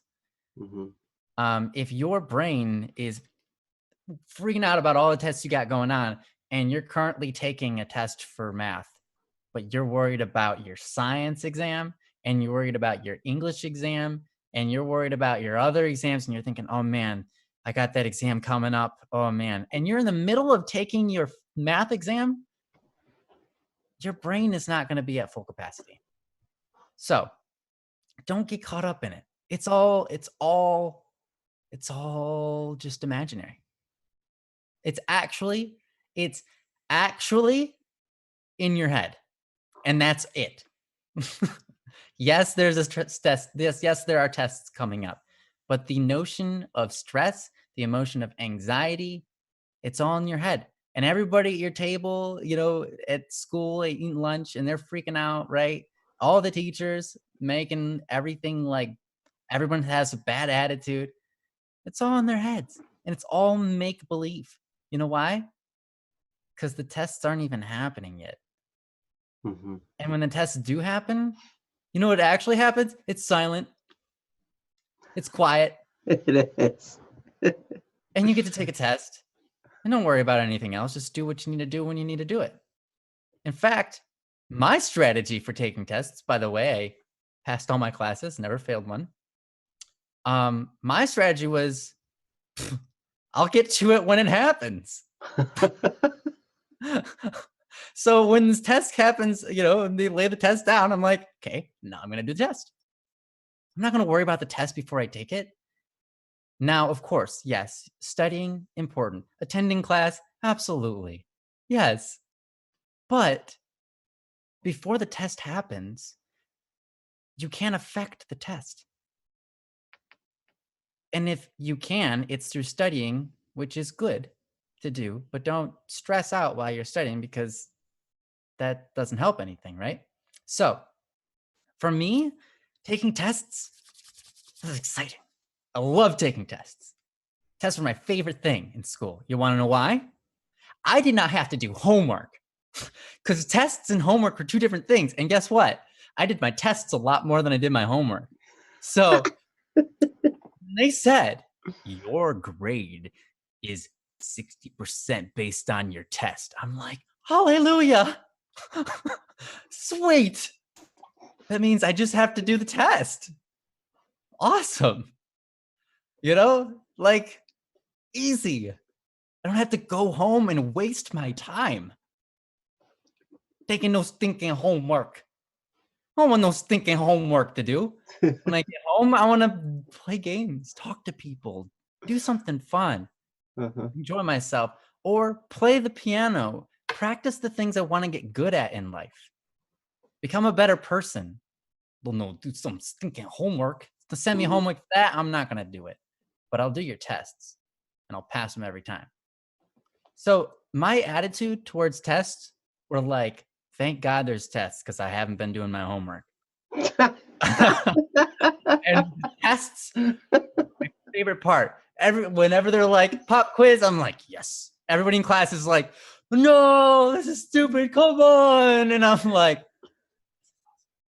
I love this. This is awesome. I'm like, I get my test in front of me and I'm like smiling. I'm like, yeah, I don't know half these answers. Yeah. And I love it. And I love it. Because you know what? It wouldn't be any different if I was like, I don't have these answers. No, I'm just like, I have these answers. Yeah. Why not? Let's see what kind of fun response I can put on this one. Yeah. Okay, let's see. I've got some time to spend because I only know half of them and I've already got those down. So let's see. What is 2 plus 2? Fish? I mean, why not? Fish. One test I took, I started writing down imaginary characters on the side because they're like, hey, this is a math quiz. You have to show how you got your answer. And so I'm like, I will. I'll show you how I got my answer. And then I write the answer. The answer is correct because I did it on the calculator. Beep, beep, beep, boop, boop, boop. Answer is 25. All right. How did I do that? Okay, so there's a 7 in the problem and there's a 27. Okay, so I'm just gonna take the 7. I'm gonna divide it by 100, and I'm gonna times it by the flux of this weird symbol H, and then I'm gonna divide all of that by 27, and then I'm gonna say that. Let's see, and then I'm gonna in parentheses add another weird symbol because why not?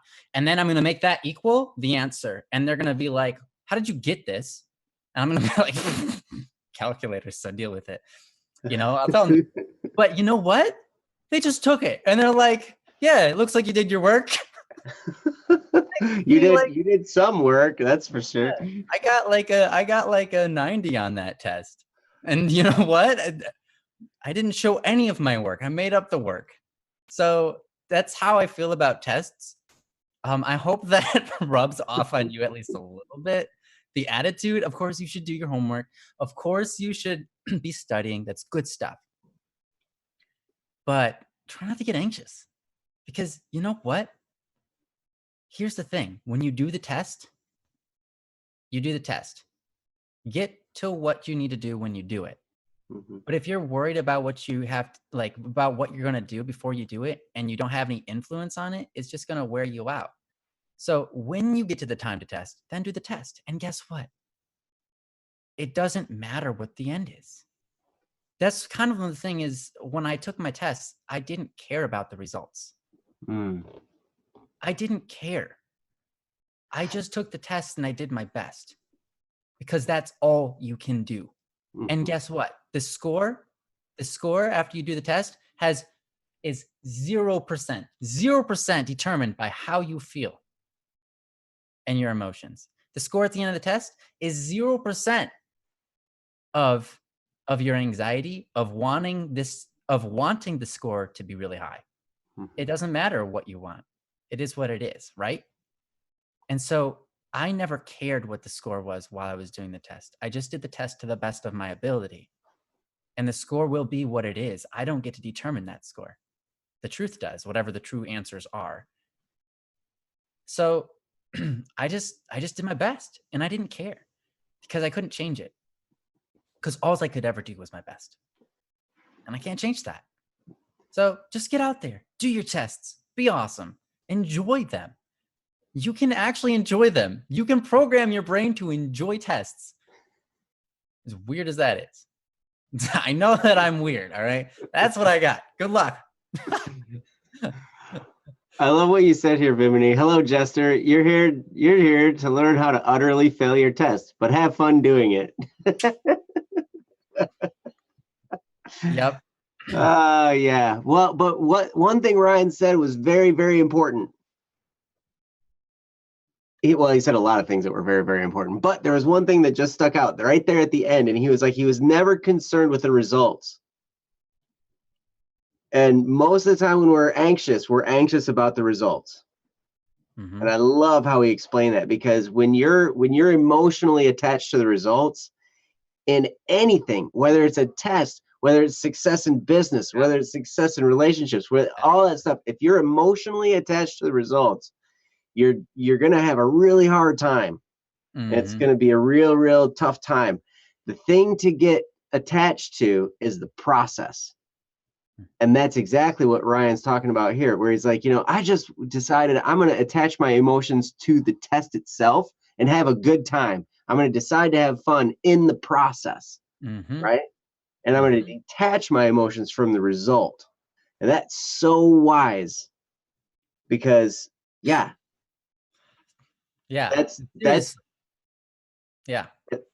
because if you get way too focused on results and tie up your emotions in that, it's just a recipe for being really stressed and worried and anxious and beating yourself up because you didn't quite make the grade and whatever. I mean, it's a recipe for disaster. That's the way it So, is. And just like Joe said, that's the way it is in business too. That's the way it is in anything you do in life. Making a video and posting it online, singing for an audience, anything.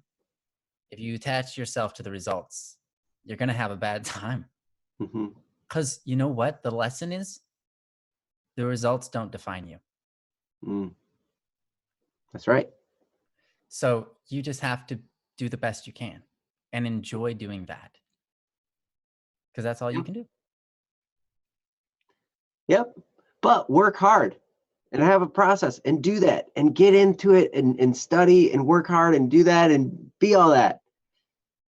Because the point, like I heard a wise man one time say, I think it was Jim Rohn, actually. He's a quite a business philosopher. He said, your goal is not your goal. When you set a goal for yourself, whether it's a good grade or whether it's the completion of a project or the release of a video or something like that, your goal is not your goal. The goal is there, and you run after it to train yourself to be a person who chases after goals. The goal is actually the person you're becoming. The goal is not the thing itself. It's actually the person you're training yourself to be. So as you go through this process and study and work hard and try, and then have fun along the way as well, what you're doing is you're training yourself to be a person who has fun while working and doesn't get too stressed out about it. That's a great place to be. So you can do this, Vimini, along with all of you other final testers. And Vimini says, it's hard to ignore the pressures of the results and how it will reflect on you. Yes, absolutely. I understand that. That is hard. I didn't say it was going to be easy, and I'm sorry if I made it sound like it would be, because it's not. I mean, I still attach myself to results all the time, and I have to constantly remind myself, wait a minute, no, I just need to do as best I can. And, the results are out of my hands. I'm just going to try as hard as I can. Mm-hmm. So that's all I can do. One thing you can always remember is that no matter how your score comes out, life goes on, right? Mm-hmm. And life can be great no matter what your score is. Mm-hmm. There are people who failed out of high school that are multi-millionaires. Mm-hmm. What do we go to high school for? To get educated, to get a good job? Huh. Weird. Right. So your scores don't determine the rest of your life. They determine what your test said, whether you got it right or wrong, but they don't determine the rest of your life, and they don't determine who you are. Who you are is who you are being in the present time, what you are doing with yourself at this very moment. That's who you are. Mm-hmm. Not what someone says about you, not what your scores say. It's only who you are right now. Yeah. And so you got to make the best out of each moment. Yeah. But that's up to you, and that's not up for anybody else to tell you. So, Yeah. For instance, I'm an all right person, I think, sometimes, right? sometimes. Pretty much just like always, though. You want to know the grade I had my freshman year at Michigan State?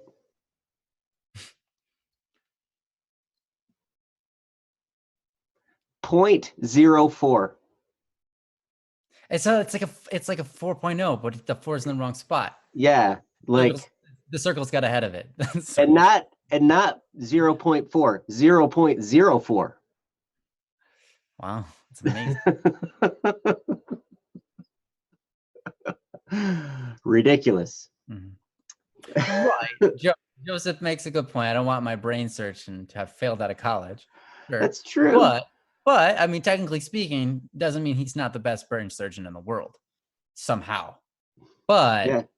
I mean, there's a point to college and things like that. There's a point to school. We talked about that earlier today. And you can learn a lot and improve a lot from it. These things are here for us to learn from.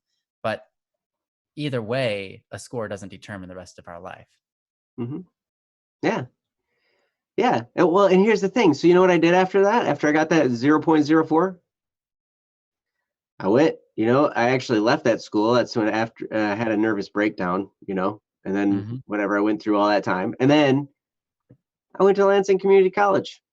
And I took a whole bunch of great stuff, and I got to be a really good musician. I learned a lot about, audio production. I learned a lot about a whole bunch of stuff. I met my wife.